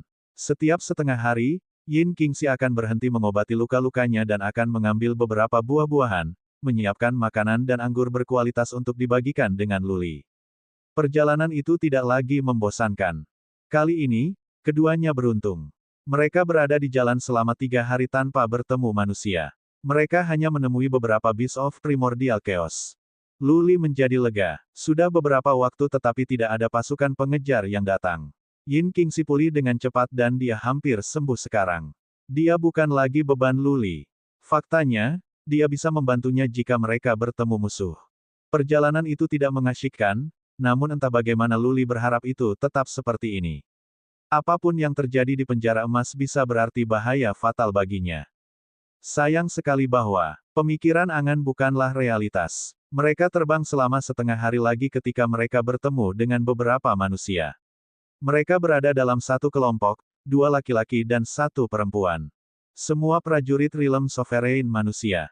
Seasteriste, tidak bisakah ada satu prajurit Realm Lord Realm di penjara emas? Luli terdiam. Setiap prajurit manusia yang dia temui di sini setidaknya dari Realm manusia Sovereign. 2 laki-laki dan 1 perempuan tampaknya tidak seperti manusia biasa tetapi ras alien. Mereka memiliki tato aneh di dahi mereka, cantik tapi centil. Qiming. Yin Qingxi membuka matanya. Dia tidak bisa melihat tetapi dia berbalik ke seorang pria. Ketika dia merasakan bahwa kedua pria dan gadis itu mendekat, Yin Qingxi segera berkata kepada Luli, Tuan Muda Lu, saya memiliki beberapa masalah yang belum terselesaikan dengan mereka. Anda pergi sekarang. Saya baik-baik saja dan saya dapat menangani mereka. Wosh! Yin Qingxi terbang, seperti seekor burung. Dia melangkah ke Bed of Life ketika kipas bulu putih muncul di tangannya. Dia berlari tanpa rasa takut. Ha! Yin Qingxi. Musuh tentu tidak bisa saling menghindari. Dari kejauhan terdengar tawa seorang gadis. Ketiga orang itu mengintimidasi. Gadis itu berbicara dan seorang laki-laki di sebelahnya dengan jubah elegan keduanya berada di tahap tengah dari dunia manusia berdaulat sementara yang lain berada di tahap awal. Menjalankan, Luli tidak ragu-ragu. Dia bukan penyelamat dan dia tidak memiliki hubungan dengan Yin Qingxi. Dia tidak punya agenda ke arahnya sehingga secara alami dia tidak akan mengorbankan hidupnya untuknya lagi dan lagi. Hidupnya juga berharga. Jika dia mati, maka Luling, Bai Qiuxue dan yang lainnya harus menghadapi serangan dari 4 kekuatan saja. Dia tidak bisa berbicara tentang kematian dan dia tidak bisa mengambil risiko sesuka hati. Dia harus bekerja keras untuk bertahan hidup dan berkembang. Pria bisa menyerbu mahkota untuk seorang wanita. Namun, itu tergantung pada apakah Feme itu miliknya atau bukan. Tak perlu dikatakan, Yin Qingxi datang dari keluarga terhormat. Bahkan orang jahat pun tahu itu. Luli tidak terlalu sombong untuk berpikir bahwa setiap kecantikan di dunia akan tertarik oleh sikap heroiknya dan menjadi orang kepercayaannya. Terlebih lagi, dia tidak tertarik pada Yin Qingxi. Dia bukan siapa-siapa yang bisa mati kapan saja dan dia tidak memiliki hak untuk cinta. Wosh! Terbang di atas roda takdirnya, Luli mempercepat langkahnya. Dia pergi ke sisi untuk mengambil jalan memutar. Kepergiannya menarik perhatian kedua pria dan gadis itu. Pria berjubah anggun itu mendengus. Dia pindah, berusaha mengejar Luli. Qi Xiang, dia tidak bersalah. Lawanmu adalah aku. Yin Qingxi berteriak. Dia melambaikan kipas bulunya ke arah pria itu. Xuan Qi di surga dan bumi berkumpul di sekitar dan mereka dibentuk menjadi naga angin Woshing. Gadis rubah dingin mendengus dan berkata dengan niat membunuh, biarkan prajurit rilem abadi itu sendirian. Ini adalah kesempatan langka. Mari kita ambil hidup si buta. Boom, boom, boom. Pertempuran sengit pecah tapi itu bukan urusan Luli lagi. Jika dia bisa menjadi pejuang terbaik dari alam manusia berdaulat, maka membantu Yin Qingxi akan semudah mengangkat jari. Kalau begitu, dia tidak akan duduk diam. Dengan kekuatannya saat ini, meskipun prajurit rilem manusia sovereign manusia bisa membunuhnya, dia akan menjadi idiot untuk mengambil risiko untuk mencium seorang gadis. Segera, dia mengambil keputusan dan menempatkan Yin Qingxi di belakang kepalanya. Setelah mengambil jalan memutar, dia terbang ke barat lagi. Dia yakin tidak ada yang mengejarnya setelah setengah hari dan menemukan tempat untuk beristirahat. Kerajaan saya terlalu rendah. Ada terlalu banyak prajurit rilem sovereign manusia di sini. Haruskah saya mencoba untuk mencapai rilem Lord Nobeem? Luli hampir siap. Dia memiliki bahan mistis yang lebih dari cukup. Peluangnya untuk mencapai rilem Lord Nobeem tinggi, tetapi dia ragu-ragu. Mencapai rilem Lord Nobeem tidak akan membawa terlalu banyak peningkatan pada kemampuannya tetapi itu bisa membuat kecepatan dan reaksinya lebih cepat dan meningkatkan fungsi tubuhnya. Yayasan diletakkan selama alam Xuan Wu, alam laut roh dan alam kolam jiwa. Fate Will Realm dan Eternal Realm adalah fase di mana seorang pejuang bisa mengubah nasib. Setelah alam Noble Lord, semuanya akan berbeda. Ada kesenjangan besar antara Realm Lord Nobeem dan Real Fate Will dan perbedaan antara Fate Wells dan Bed of Life bisa sangat luas. Nasib roda Luli tidak mirip dengan yang rata-rata. Nya tidak memiliki 9 cahaya berwarna. Sebaliknya, roda nasib Luli selalu bersinar dalam sinar perak. Dalam roda nasibnya menyembunyikan pola naga misterius. Karena itu, dia merasa bahwa jika dia dapat memiliki Bed of Life, kecepatannya akan meningkat dengan margin yang besar. Dia secepat seorang pejuang di tahap tengah dari dunia manusia berdaulat. Itu bukan karena dia telah menguasai makna mendalam tingkat tinggi tetapi karena nasib rodanya, yang telah ditingkatkan. Dalam hal itu, ketika dia bisa memiliki Bed of Life, dia bisa menjadi lebih cepat dan dia akan jauh lebih aman. Terlebih lagi, dengan kemajuan di bidang datang perbaikan tubuhnya. Pada saat itu, dia tidak perlu membuat dirinya stres ketika melepaskan keterampilan naga meningkat. Dia tidak akan begitu lemah sehingga dia tidak bisa lari untuk hidupnya. Perhatian utama sekarang adalah, kemana dia harus pergi berkultivasi. Penjara emas sangat luas. Dia tidak perlu khawatir tentang Beast of Primordial Chaos dan tidak ada banyak orang yang sedang berkata, bagaimana jika seseorang kebetulan lewat saat dia berkultivasi. Butuh waktu setengah bulan baginya untuk mencapai Realm Lord Mulia ketika semuanya berjalan lancar. Untuk menstabilkannya, ia harus menghabiskan 1 hingga 2 bulan atau bahkan 6 bulan jika ada penundaan. Itu sebabnya Luli ragu-ragu. Di sisi lain, itu lebih dari berbahaya di penjara emas.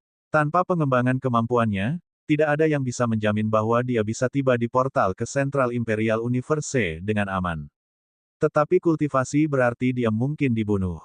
Aku akan mengambil risiko. Luli mengambil keputusan setelah beberapa pertimbangan. Dia akan mencari lokasi sehingga dia bisa mundur ke budidaya untuk mencapai Realm Lord Mulia. Dia merasa tidak aman bahwa dia terlalu lemah. Dia tidak bisa bergerak 1 inci ke depan. Karena itu, ia memilih untuk mengambil risiko. Babak 698, Bai Qiuxue dihidupkan kembali. Lokasi Luli saat ini terlalu dekat dengan medan perang tempat Yin Qingxi berada. Dia mengubah arah lagi dan terbang menuju barat laut selama setengah hari. Akhirnya, ia memilih gunung sebagai tempat budidaya. Sejumlah besar Beast of Primordial Chaos di gunung membuatnya menjadi lokasi yang lebih nyaman. Luli menemukan gua terpencil, yang digali oleh seseorang sebelumnya. Itu tidak terlalu luas atau sempit tetapi itu dalam. Luli memeriksa beberapa putaran untuk memastikan itu tidak dihuni sebelum dia masuk. Sepertinya gua itu tidak berpenghuni untuk beberapa waktu. Di kedalaman gua ada beberapa lubang buah berjamur. Luli puas dengan lokasi ini. Dia menggunakan senjata surgawi Raja Naga untuk menggali beberapa batu yang dia gunakan untuk memblokir pintu masuk ke gua. Dia menaruh tumpukan batu yang tebal dan akhirnya merasa lega duduk dengan menyilangkan kakinya. Metode untuk mencapai Realm Lord Nobeem tidak asing baginya dan dia benar-benar tahu berbagai cara yang berbeda. Lu Ling telah meletakkan dua rencana untuknya. Dia sudah memikirkannya dan memutuskan untuk pergi dengan yang tidak terlalu sulit atau terlalu mudah. Kunci untuk mencapai Realm Lord Nobeem adalah dengan mengintegrasikan 9 roda takdir ke dalam Bed of Life. Dikatakan bahwa manik kehidupan berfungsi sebagai jembatan untuk berkomunikasi dengan langit dan bumi. Dengan itu, para pejuang dapat memiliki waktu yang lebih mudah untuk mempelajari makna yang mendalam. Bed of Life bisa dikombinasikan dengan skill garis darah juga. Yu Huasen bisa menggunakan Bed of Life sebagai saluran untuk melepaskan Bloodline skill-nya. Banyak contoh seperti dia. Ketika digabungkan bersama-sama, keterampilan Bloodline bisa lebih tangguh. Bed of Life adalah senjata yang efektif. Itu cukup kaku untuk memfasilitasi serangan dan bisa menerbangkan prajurit dengan cepat. Untuk mengintegrasikan 9 roda takdir ke dalam Bed of Life itu tidak mudah. Setelah gagal, itu bisa merusak roda nasib, yang akan sangat mempengaruhi penanaman di masa depan. Jika terjadi kesalahan selama proses integrasi dan roda takdir rusak, bisa ada bahaya fatal dan kemungkinan kematian akan besar. Oleh karena itu, di Gurun Utara, banyak yang lebih suka tinggal di puncak alam abadi daripada mengambil risiko mengingat kurangnya bahan mistis. Mereka lebih memilih untuk tetap berada di puncak alam abadi daripada mempertaruhkan hidup mereka. Lu Li tidak khawatir seperti itu. Tidak hanya dia memiliki bahan mistis, dia memiliki yang terbaik dari mereka. Dia memiliki 3 tanaman rising dragon grass. Selain itu, dia secara alami berbakat. Berikan bahwa dia masih muda, kemungkinan terjadi kesalahan adalah rendah. Lu Li tidak memulai proses dengan gegabah. Dia duduk dengan menyilangkan kaki dan memeriksa sekeliling dengan kekuatan psikis untuk memastikan bahwa dia berada di lingkungan yang aman. Hanya setelah 1 jam dia mengeluarkan banyak bahan mistis dari cincin interspatialnya. Dia menempatkan mereka di cincin lain yang terpisah untuk akses yang lebih mudah sehingga dia tidak akan mengambil yang salah secara tidak sengaja. Setelah melakukan itu, dia mengeluarkan sebuah buku kecil. Dia memastikan langkah-langkahnya dan kemudian membiarkan roda takdir terbang keluar dari perutnya. Roda takdir mulai melayang di depannya. Membubarkan, kata Lu Li. 9 roda nasib bergerak menjauh satu sama lain secara bertahap dan 9 slet dan roda nasib bercahaya diletakkan di depannya. Di salah satu dari mereka ada tanda naga perak samar. Kembali, sekali lagi, kata Lu Li. 9 roda takdir berkilau saat mereka masuk ke perut Lu Li satu persatu. Roda takdir kemudian memasuki laut rohnya. Kita mulai. Lu Li memeriksa lagi untuk memastikan keselamatannya. Dengan itu, dia mengalihkan pikirannya dari luar. Dia memilih beberapa bahan mistik untuk dikonsumsi dan dengan demikian mulai berkonsentrasi pada budidaya ke alam mulia. Gua itu gelap gulita sementara tubuh Lu Li mulai bersinar.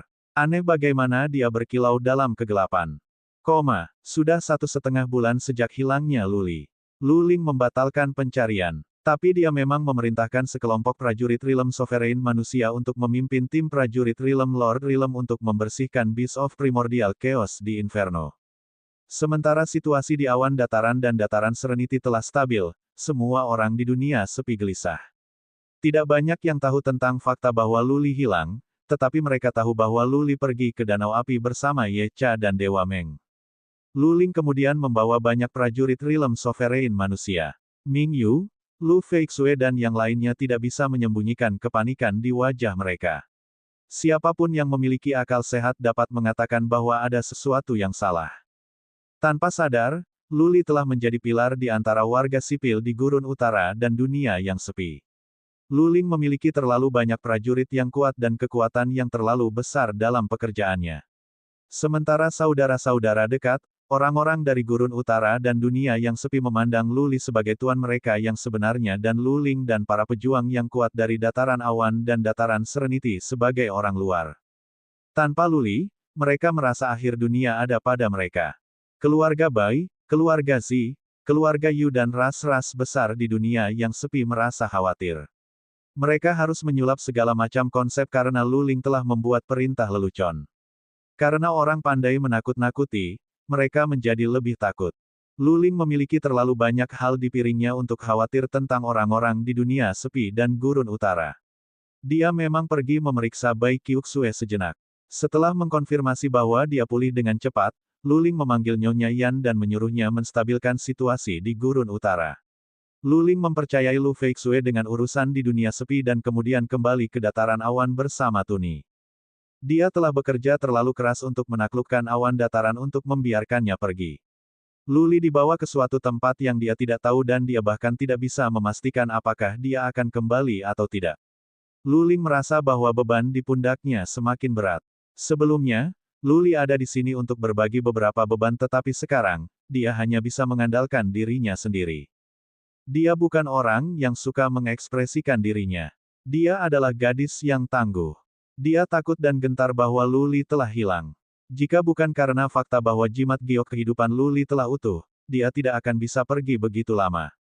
Dia berada di bawah banyak tekanan sambil mengkhawatirkan kehidupan pria yang paling dekat dengannya. Pada saat yang sama, dia harus bertindak seolah-olah tidak ada yang ada dalam pikirannya dan kadang-kadang dia bahkan harus memalsukan senyum ketika dia berhadapan dengan orang-orang yang bekerja untuknya. Dia tidak memiliki siapapun untuk diajak bicara tentang rasa sakit dan penderitaan di benaknya. Dia menyimpan semuanya untuk dirinya sendiri. Dia adalah seorang wanita muda berusia 22 tahun. Siapapun akan mengalami gangguan saraf. Lu Feixue tahu apa yang dialami Luling, begitu pula Ming Yu, Ye Cha dan Dewa Meng dan semua prajurit Realm Sovereign Human bekerja untuknya. Bahkan Bai Xias Huang yang ceroboh pun mengerti. Yang sedang berkata, tidak ada yang bisa menderita selain dia. Yang bisa mereka lakukan sekarang adalah mengolah dan berusaha keras untuk tumbuh dan berkembang.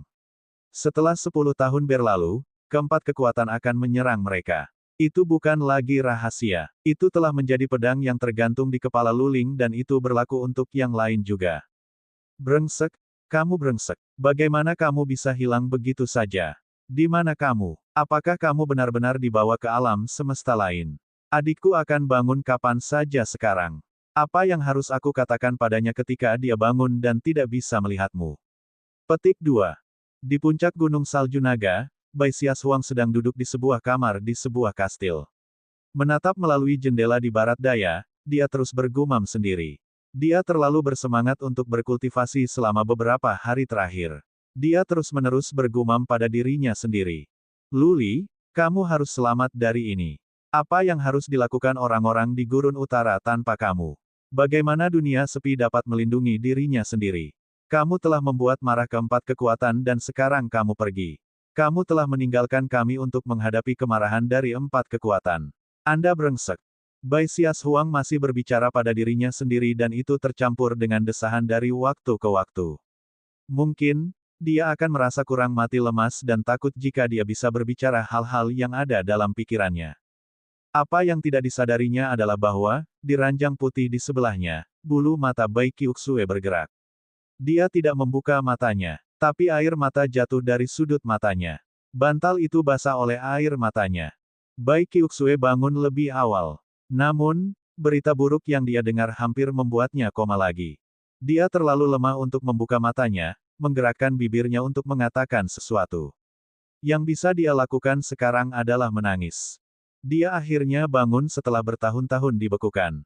Tetapi dia tidak bisa melihat kekasihnya atau berbicara dengannya tentang kesengsaraan dan kesusahan yang dia rasakan selama bertahun-tahun. Sekuat Bai Qiuxue, dia tidak bisa lagi menekan perasaannya. Bab 699, What Goes Around, Comes Around. Upaya Luli di Realm Lord Realm berjalan tanpa hambatan terutama karena dia memiliki koleksi lengkap bahan mistis yang diperlukan dan semua adalah yang terbaik dari jenisnya. Dia adalah putra Luren Huang yang mencapai alam manusia berdaulat pada usia 20 dan dianggap sebagai bakat yang jarang terlihat di tanah besar selama lebih dari 100.000 tahun. Dengan kode genetik dan bahan mistis yang begitu berharga, Luli akan menjadi sia-sia jika dia tidak bisa mencapai ranah dengan lancar. Sudah 10 hari dan 9 roda takdir Luli digabungkan menjadi satu manik perak. Tentu saja, ini tidak berarti kesuksesan Luli. Untuk mengintegrasikan sesuatu dengan sempurna akan membutuhkan waktu. Menyatukan dua jubah Rami bukan berarti mereka telah menjadi satu. Oleh karena itu, Luli memiliki lebih banyak ramuan untuk dikonsumsi, yang Rising Dragon Grace adalah yang paling kritis. Itu bisa menggabungkan 9 roda takdir menjadi satu dan mereka tidak akan bisa terpisah satu sama lain lagi. Luli menutup matanya. Dia mengambil 2 pelet dengan cepat dan melemparkannya ke mulutnya segera. Kemudian, dia mengambil rumput emas yang seperti ular. Dia mengepung rumput dengan suan energi dan karenanya mulai mengkonsumsi rumput naga meningkat.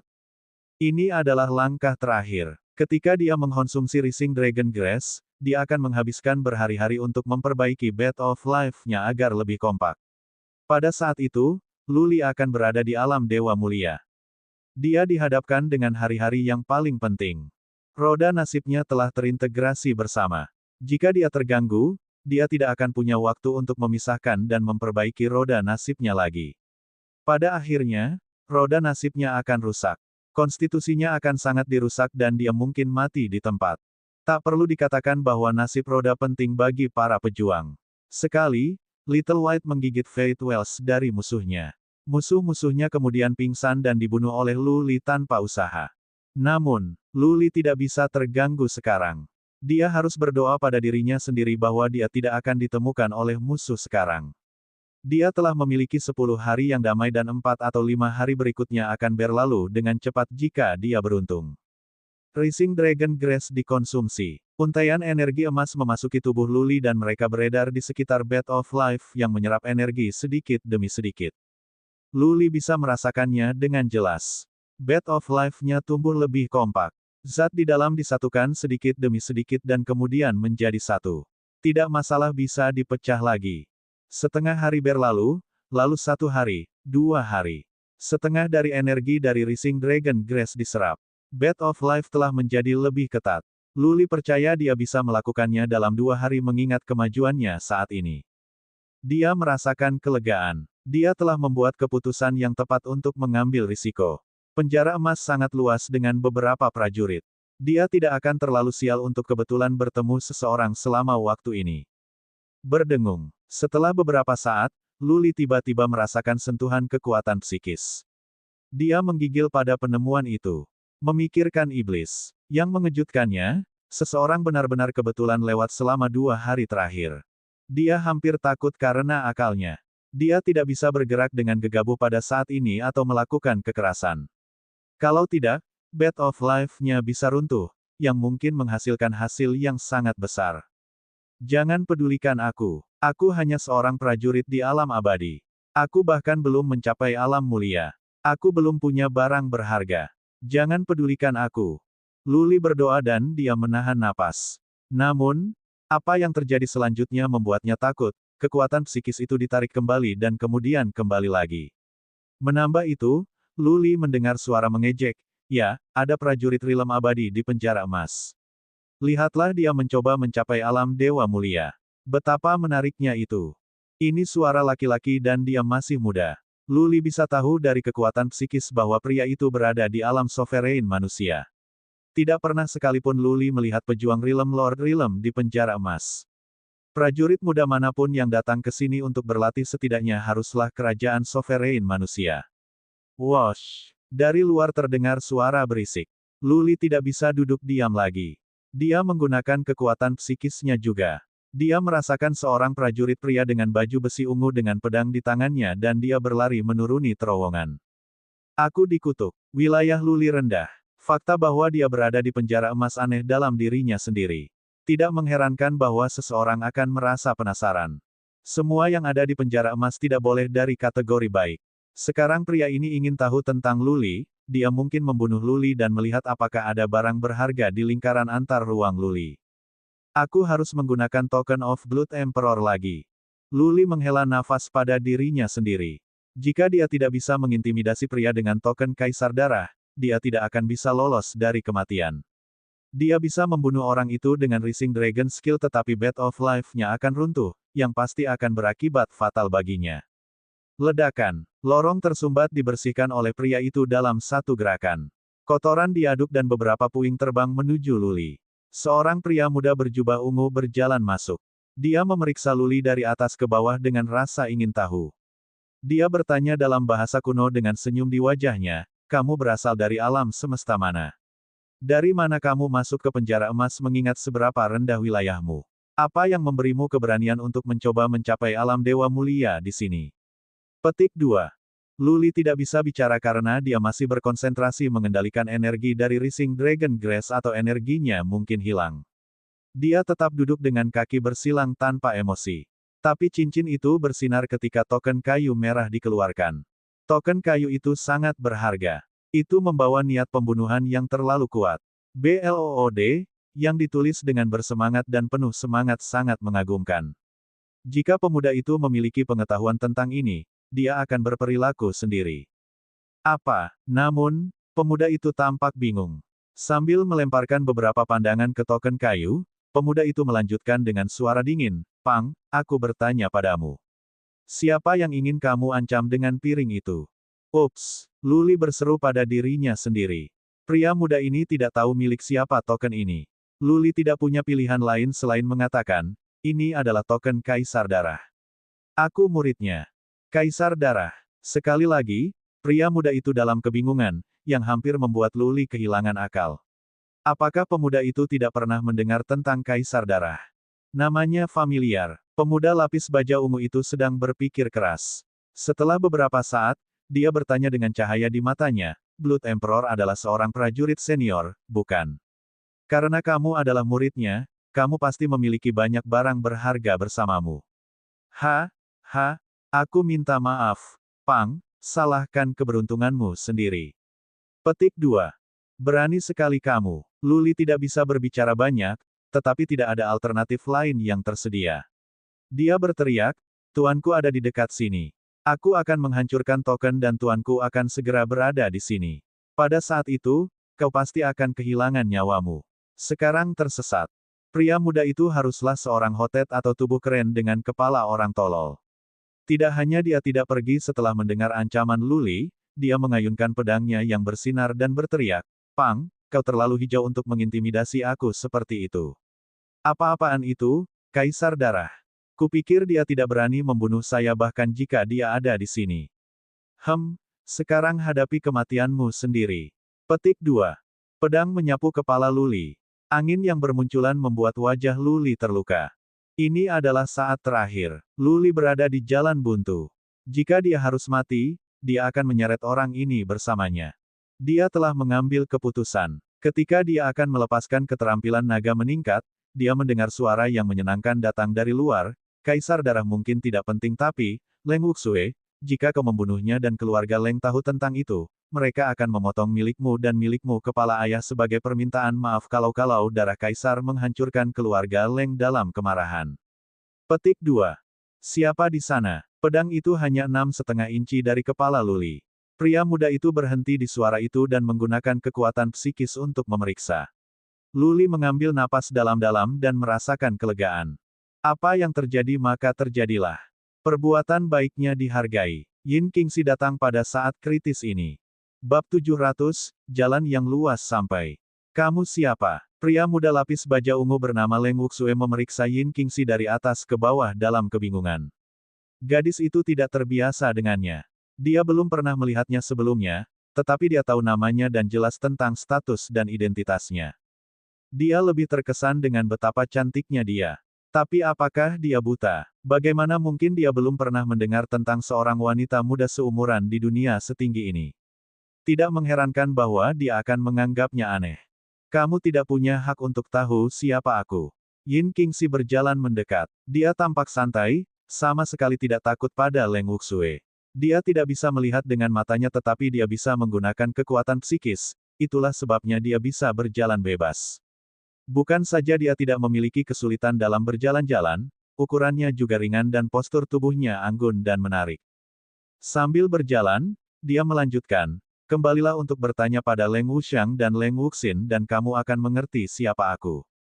Atau, kamu bisa pergi ke ayahmu Leng Tianao dan bertanya padanya. Kurasa dia tahu aku. Pergi sekarang, saya tidak ingin membunuh lebih banyak orang." Petik 2. Nada Yin Qingxi begitu jelas sehingga dia tampak seperti gadis lugu yang bergumam pada dirinya sendiri saat berjalan-jalan. Namun, kata-katanya membawa kekuatan yang kuat. Seolah-olah dia adalah seorang wanita muda yang memarahi pembantu rumah tangganya. Kebetulan Leng Wuxue diintimidasi oleh sikapnya yang mengesankan. Dia dalam ketakutan. Sesuatu muncul di benaknya. Menunjuk ke Yin Qingxi, dia berkata, Kamu itu Blin. Enyah. Ada lorong panjang di antara mereka, tetapi dia memalingkan matanya ke Leng Wuxue. Ekspresi wajahnya semakin dingin. Leng Wuxue ketakutan. Dia melambaikan tangannya dan berkata dengan gelisah, "Aku akan pergi. Aku akan pergi sekarang." Suara mendesing. Dia menggunakan pedangnya untuk memotong lorong ke kanan dan kemudian melarikan diri karena malu seperti kelinci yang ketakutan. Dia pergi dalam sekejap. Yin Qingxi kembali ke dirinya yang normal. Dia berjalan ke arah Luli dan berkata, "Tuan Muda Lu, di sini kita bertemu lagi. Kamu adalah orang yang berani, cukup berani untuk mencoba terobosan di penjara emas." Ha, ha. Luli tidak menjawab. Dia menyimpan token of Blood Emperor. Dia telah berbicara terlalu lama sehingga beberapa energi dari Rising Dragon Grace mulai menghilang. Dia tidak bisa terganggu lagi. Kaisar darah itu telah pensiun dari masyarakat selama lebih dari 1000 tahun. Yin Qingxi mengeluarkan sepotong kain putih untuk diletakkan di tanah dan dia mengangkat bajunya untuk duduk. Dia tidak melihat Luli tetapi melanjutkan, "Jadi, untuk orang-orang tua, token Kaisar Darah dapat bekerja sihir. Tetapi untuk orang-orang muda, tidak banyak yang tahu tentang dia. Leng Wuxue hanya seorang master muda dari cabang keluarga Leng. Dia memenuhi syarat untuk disebut berbakat tetapi dia tidak dihargai di keluarga Leng. Karenanya, dia tidak tahu tentang Kaisar Darah." Petik 2. Lu Li mengangguk. Namun, dia masih tidak berbicara sepatah kata pun. Yin Qingxi melanjutkan dengan tersenyum, "Saya akan mencoba menawarkan perlindungan kepada Anda selama beberapa hari. Bersantai dan bertujuan untuk terobosan Anda ke alam bangsawan. Saya punya ini." 3 kata terakhir darinya menenangkan Luli. Untuk beberapa alasan, dia mempercayai wanita muda ini. Mungkin itu karena penampilannya yang murni, atau matanya tanpa kotoran dan sejelas mata bayi. Dia merasa diyakinkan dengannya. Demikian pula, pertama kali Yin Qingxi bertemu dengannya, dia mempercayainya tanpa keberatan. Ada pemahaman dan perasaan ajaib di antara keduanya. Luli menjernihkan pikirannya dari hal lain selain mencapai alam dewa mulia. Dia mengambil semua energi dari Rising Dragon di 2 hari kemudian, perutnya bersinar dalam cahaya perak. Bed of Life sudah lengkap. Yang mengejutkan Luli adalah, tanda naga perak samar ada di luar Bed of Life-nya. Naga perak bersandar di permukaan seolah-olah itu selalu ada di sana. "Aku berhasil. Akhirnya aku telah mencapai alam dewa mulia." Luli bersemangat. Noble Lord Realm, sebuah wilayah yang tidak terjangkau olehnya beberapa tahun yang lalu. Saat itu, di Gurun Utara, yang paling kuat yang dia tahu adalah dari Realm Lord Realm, Ranah Zihuan Xiao, raja dari kerajaan marsial surga berada di. Beberapa tahun yang lalu, bagi Luli, Zihuan Xiao adalah raja di atas masa dan dia tidak lain adalah warga sipil di bawah. Fondasi, nasib, dan perubahan. Dengan mencapai Realm Lord Noble, dia telah menetapkan jalan nyata untuk menjadi seorang prajurit yang kuat. Dia mulai melihat nasibnya berubah. Tapi seberapa jauh dia bisa bergantung pada keberuntungannya. Setidaknya, dia diberi kesempatan untuk mengubah nasibnya. Jalan lebar yang luas menuju surga dapat diakses olehnya. Saat ketika manik kehidupan Luli selesai, Yin Qingxi, yang tetap duduk dengan menyilangkan kakinya, tiba-tiba membuka matanya. Dia berbalik ke perut Luli. Kilau kebingungan dan rasa ingin tahu naik, tetapi dia tidak meminta apa-apa dan memejamkan matanya lagi dalam bermeditasi. Luli tidak membuka matanya. Itu tidak umum baginya untuk memiliki penjaga tubuh yang bebas. Dia harus memanfaatkan sebaik-baiknya kesempatan untuk menstabilkan wilayahnya. Jenggot yang disabuni setengah dicukur. Memang benar bahwa ia harus mencapai Central Imperial Universe dalam waktu setengah tahun dan bergabung dengan keluarga Leng agar tidak diracun hingga mati. Namun demikian, ia dapat membeli beberapa hari lagi. Semakin kuat dia, semakin besar kemungkinan dia bisa bertahan hidup. Dia mulai mengolah Suan Energi dan menyalurkan Suan Energi ke Bed of Life-nya untuk merawatnya seperti bayi. Ketika Bed of Life menjadi lebih halus dan kompak, itu akan cukup stabil untuk tidak runtuh atau mudah rusak. Dia berkultivasi selama 5 hari sebelum dia membuka matanya dan berhenti. Untuk satu hal, dia menjadi lapar. Untuk yang lain, dia merasa kasihan dengan Yin Qingxi menjadi penjaga tubuhnya. Juga, dia berada di jadwal yang ketat dan tidak bisa tinggal lebih lama. "Kenapa kamu tidak berkultivasi selama beberapa hari lagi? Bed of Life-mu belum sepenuhnya stabil." Yin Qingxi membuka matanya. Dia mengambil beberapa buah dari cincinnya dan menyerahkan kepada Luli. Dia sangat alami dengan tindakan ini seolah-olah mereka telah berteman selama bertahun-tahun. Luli menikmati buah dan minum air. Lalu, dia berkata dengan senyum pahit, untuk benar-benar menstabilkannya, aku perlu beberapa bulan lagi. Sudah saatnya, aku tidak punya. Dia mengalihkan dari topik dan bertanya, bagaimana Anda bisa lolos dari 3 prajurit Realm Manusia Sovereign Manusia? Nah, apakah Anda menyalahkan saya karena melarikan diri sendiri? Yin Qingxi membelai rambutnya. Dia menggelengkan kepalanya dan berkata, kamu dan aku telah bertemu secara kebetulan. Kamu cukup baik untuk membantuku, tetapi masuk akal bagimu untuk pergi. Aku bukan jiwa yang tidak tahu berterima kasih yang tidak tahu alasan. Aku tidak akan pernah bisa membalas kebaikan yang telah Anda lakukan pada saya. Petik 2. Tidak ada hutang. Kamu telah menyelamatkan hidupku. Sekarang kita bahkan. Luli bukanlah orang yang akan terjerat dalam masalah semacam ini. Yin Qingxi tidak melangkah lebih jauh tentang topik ini. Dia berkata, Qiming dan 2 lainnya belum memiliki kemampuan untuk membunuh saya. Salah satunya benar-benar lumpuh oleh saya. Dunia ini membosankan. Selalu ada orang di luar sana yang mencoba membunuh Anda atau menghancurkan Anda.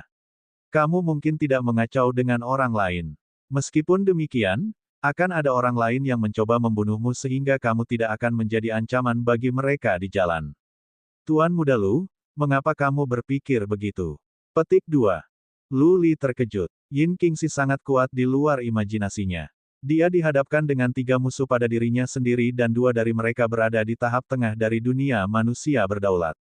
Namun, mereka dikalahkan olehnya. Tetapi dia menerima kenyataan ini mengingat Yin Qingxi adalah kelahiran yang ajaib. Dia tidak mencoba untuk sampai ke akar masalah. Dia menghabiskan waktu memikirkan pertanyaannya sambil memakan potongan buah terakhir. Sambil menghela nafas, dia menjawab, tidak ada alasan. Dunia ini tanpa alasan. Jika Anda ingin alasan, Anda harus kuat, untuk dapat melampaui semua orang lain. Lalu, semua yang Anda katakan akan menjadi peraturan. Yin Qingxi terpana dengan kata-katanya. Setelah beberapa saat, dia terkikik dan berkata, Tuan Muda Lu, Anda masuk akal. Saya telah bertemu banyak orang, tetapi Anda, Tuan Muda Lu, adalah salah satu yang paling luar biasa. Yin Qingxi tampak luar biasa ketika dia tersenyum, sama menakjubkannya dengan Luling. Satu-satunya belas kasihan adalah bahwa tidak ada kehidupan di matanya, yang telah menghilangkan rasa kesal darinya. Meski begitu, Luli kehilangan dirinya dalam senyumnya. Dia tidak bisa membantu tetapi berseru, Nona Muda Yin, kamu adalah salah satu wanita paling menakjubkan yang saya temui juga. Sayangnya, sungguh memalukan bahwa surga iri pada Anda. Bab 701, The Walking Dead Venom. Pujian Luli langsung, dan dia menatapnya dengan terpesona. Jejak memerah muncul di pipinya. Dia menurunkan matanya, menggelengkan kepalanya, dan berkata, sejak saya muda, saya telah belajar untuk tidak menyalahkan surga karena ketidakadilan. Saya sudah diwariskan dengan banyak hal. Tidak ada yang sempurna. Kita harus puas dengan nasib kita dan bersyukur. Petik 2. Suara Yin Qingxi jelas dan menyenangkan, dan kata-katanya menyentuh.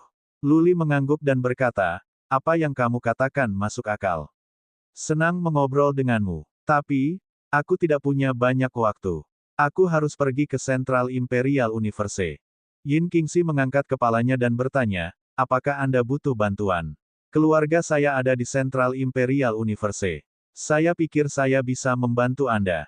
Sangat. Lu Li tertarik. Jika Yin Qingxi bisa menyingkirkan racun untuknya, maka dia tidak perlu pergi ke Central Imperial Universe. Dia bisa meminta Yin Qingxi untuk menugaskan seseorang untuk mengawalnya kembali ke Inferno. Gagasan ini menggembirakan Luli. Melihat Yin Qingxi dengan penuh kegembiraan, dia berkata, saya memiliki racun di sumsum tulang saya. Bisakah Anda memeriksanya dan melihat, apakah Anda dapat membebaskan saya darinya? Meracuni. Yin Qingxi terkejut. Dia mengirim kekuatan psikisnya ke tubuh Luli untuk memeriksa tulang-tulangnya. Segera, ekspresinya berubah. Dia memeriksa cukup lama sebelum dia menarik kembali kekuatan psikisnya dan berkata, jika saya benar, ini adalah Walking Dead Venom. Itu 5.000 tahun yang lalu ketika racun ini ada di luar sana membawa bahaya bagi dunia. Bagaimana bisa kembali? Petik 2. Luli menjadi gugup mendengar kata-kata Yin Qingxi. Dia bertanya, tidak bisa disembuhkan. Saya tidak yakin. Menggigit bibirnya, Yin Qingxi menjawab, sangat sulit untuk membuat resep obat ini. Saya tidak tahu siapa yang bisa menyembuhkannya atau ramuan apa yang diperlukan. Racun ini, saya pikir Anda harus minum obat setiap 6 bulan, kan? Aku tidak bisa kembali ke Central Imperial Universe, tidak selama setengah tahun. Jadi, aku minta maaf. Petik 2. Jejak kekecewaan muncul di mata Luli. Harapannya baru saja menyala dan mati begitu saja. Dia tidak mengatakan apa-apa. Dia tetap diam sehingga dia bisa menyesuaikan emosinya. Yin Qingxi merasa tidak enak. Dia menurunkan pandangannya dengan tenang dan melihat ke belakang setelah beberapa saat dan berkata, Tuan Muda Lu, pergi ke Central Imperial Universe. Saya tidak akan melupakan masalah Anda. Jika saya mencari cara untuk menyembuhkannya, saya akan pergi ke Anda. Petik 2.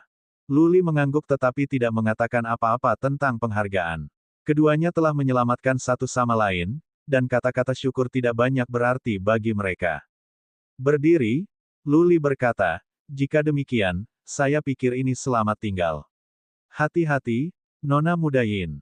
Sekarang dia tahu Yin Qingxi dinyatakan sibuk, dia tidak bisa mengganggunya terlalu lama. Terlebih lagi, gadis ini memiliki musuh yang sama. Luli merasa tidak aman untuk menemaninya di jalan. Kamu juga berhati-hati. Aku punya sesuatu untuk dihadapi, jadi aku tidak akan melihatmu keluar. Yin Qingxi berdiri. Dia menyerahkan jepit rambut kayu kepada Luli dan berkata, aku akan kembali ke Central Imperial Universe dalam setahun. Jika kau ingin mencariku, bawa jepit rambut kayu ini ke kabinet Xing Yi apapun. Seseorang akan membawamu kepadaku. Petik 2. Luli sangat senang menerima jepit rambut kayu ini. Dia mengangguk mengakui, menangkupkan tinjunya, dan kemudian pergi. Yin Qingxi mengikutinya. Luli melompat ke Bed of Life, melambaikan tangan padanya, dan kemudian pergi ke barat. Yin Qingxi berbalik ke arah Luli. Ketika dia terbang pergi, dia menghela nafas dan berkata, Tuan Muda Lu, tunggu saya selama setahun ketika saya kembali hidup-hidup dari penjara kegelapan.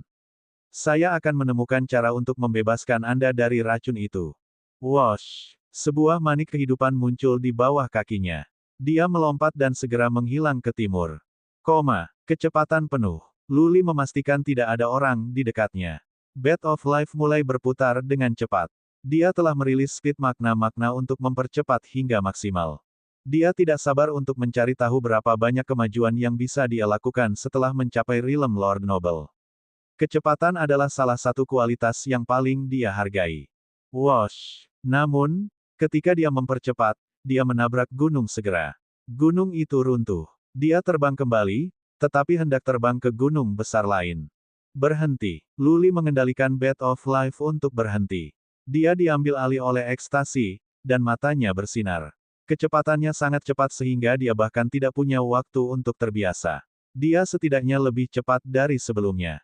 Sebelum dia mencapai Realm Lord Nobeem, dia sudah secepat prajurit tingkat menengah dari Realm Sovereign Human. Sekarang, dia harus setara dengan tahap selanjutnya dalam hal kecepatan. Ada lompatan besar dalam kecepatannya, lompatan yang cukup besar baginya untuk merasa terkejut. Itulah yang aku harapkan. Dia menyeringai. Melihat tanda naga perak yang hidup di Bed of Life-nya, Luli merasakan kesukaannya terhadap itu tumbuh semakin dalam. Tanpa ragu, tanda naga perak adalah alasan bahwa kecepatannya meningkat tajam. Rahasia apa yang terkandung dalam tanda naga perak? Gambar liontin gigi hewan polos yang ia kenakan selama 15 tahun muncul di benaknya. Liontin gigi hewan ajaib itu ada hubungannya dengan fakta bahwa dia bisa berhasil membangunkan naga perak Bloodline, semua hal-hal aneh dan beberapa skill Bloodline yang dia kuasai. Liontin gigi hewan diberikan kepadanya oleh Lu Renhuang dan sudah ada bersama Lu Li sejak ia dilahirkan. Lu Renhuang mungkin satu-satunya yang memiliki pengetahuan tentang liontin gigi hewan asli. Tapi Luli berada di Purgatory of Primordial Chaos dan Lu Renhuang tidak ditemukan. Luli bahkan tidak yakin dia bisa memiliki kesempatan untuk bertemu ayahnya. Gagasan itu menghilangkan momen kegembiraannya dari hatinya. Luli menggelengkan kepalanya, menyingkirkan kekhawatiran akan Lu Renhuang. Sekarang bukan saatnya untuk menikmati pemikiran ini. Dia terbang maju dengan Bed of Life di atas kecepatannya. Fakta bahwa kecepatannya sebanding dengan level pada tahap selanjutnya dari realm manusia sovereign telah meningkatkan kepercayaan dirinya. Pejuang realm sovereign human rata-rata, kecuali yang sangat kuat, tidak akan bisa menyusulnya. Peluangnya untuk bertahan hidup telah meningkat. Dia akhirnya terbiasa dengan kecepatan meroketnya setelah terbang untuk sementara waktu. Dia melihat tubuhnya sendiri dan menyadari bahwa dia telah menjadi lebih kuat dan energi suannya lebih dalam. Selain itu, sepertinya tidak ada yang berbeda dari sebelumnya. Perbedaan utama antara realm Lord Nobeem dan realm Eternal adalah tentang Bat of Life, sebuah manik yang dapat membawa perubahan laut. Memiliki Bat of Life sendiri merupakan peningkatan dan kemajuan terbesar. Dengan tubuh dan wilayahnya ditingkatkan, itu akan memudahkan ketika dia harus menggunakan keterampilan naga meningkat. Tentu saja, dia tidak akan sebodoh itu untuk mencobanya sekarang ketika dia tidak memiliki musuh yang terlihat. Pindah. Luli memperlambat manik kehidupan. Dia terbang dekat ke pegunungan, kembali ke Loki. Prajurit tua dan aneh banyak penjara emas. Sebagai seorang prajurit Noble Lord Realm yang baru, dia mungkin akan ditebas sampai mati karena terlalu agresif. Dia terbang selama setengah hari. Itu aman meskipun dia telah bertemu beberapa Beast of Primordial Chaos. Dia menjadi bosan ketika dia ingat bahwa, prajurit seharusnya lebih dekat ke langit dan bumi setelah memiliki Bat of Life. Dikatakan bahwa belajar makna mendalam akan menjadi lebih mudah pada tahap ini. Luli duduk di Bat of Life-nya dengan menyilangkan kakinya. Dia berkonsentrasi pada Bat of Life, mencoba untuk mengintegrasikan dirinya dengan itu untuk merasakan dunia melalui Bat of Life. Berdengung. Naga perak di Bat of Life mulai melayang-layang. Tiba-tiba, Luli dikejutkan oleh perasaan, dunia menjadi sangat jelas dan fokus padanya. Dia merasa lebih terhubung dengan dunia. Seolah-olah dia telah menjadi manik kehidupan dan telah sepenuhnya tenggelam di dunia. Itu adalah perasaan yang luar biasa yang tidak bisa dijelaskan oleh kata ketika dia pertama kali menggunakan kekuatan psikis. Bagus, ini sangat bagus. Luli senang dengan kejutan itu. Entah bagaimana, dia menjadi lebih percaya diri. Dia percaya bahwa dengan Bat of Life, dia bisa belajar makna mendalam dengan cepat, sangat cepat.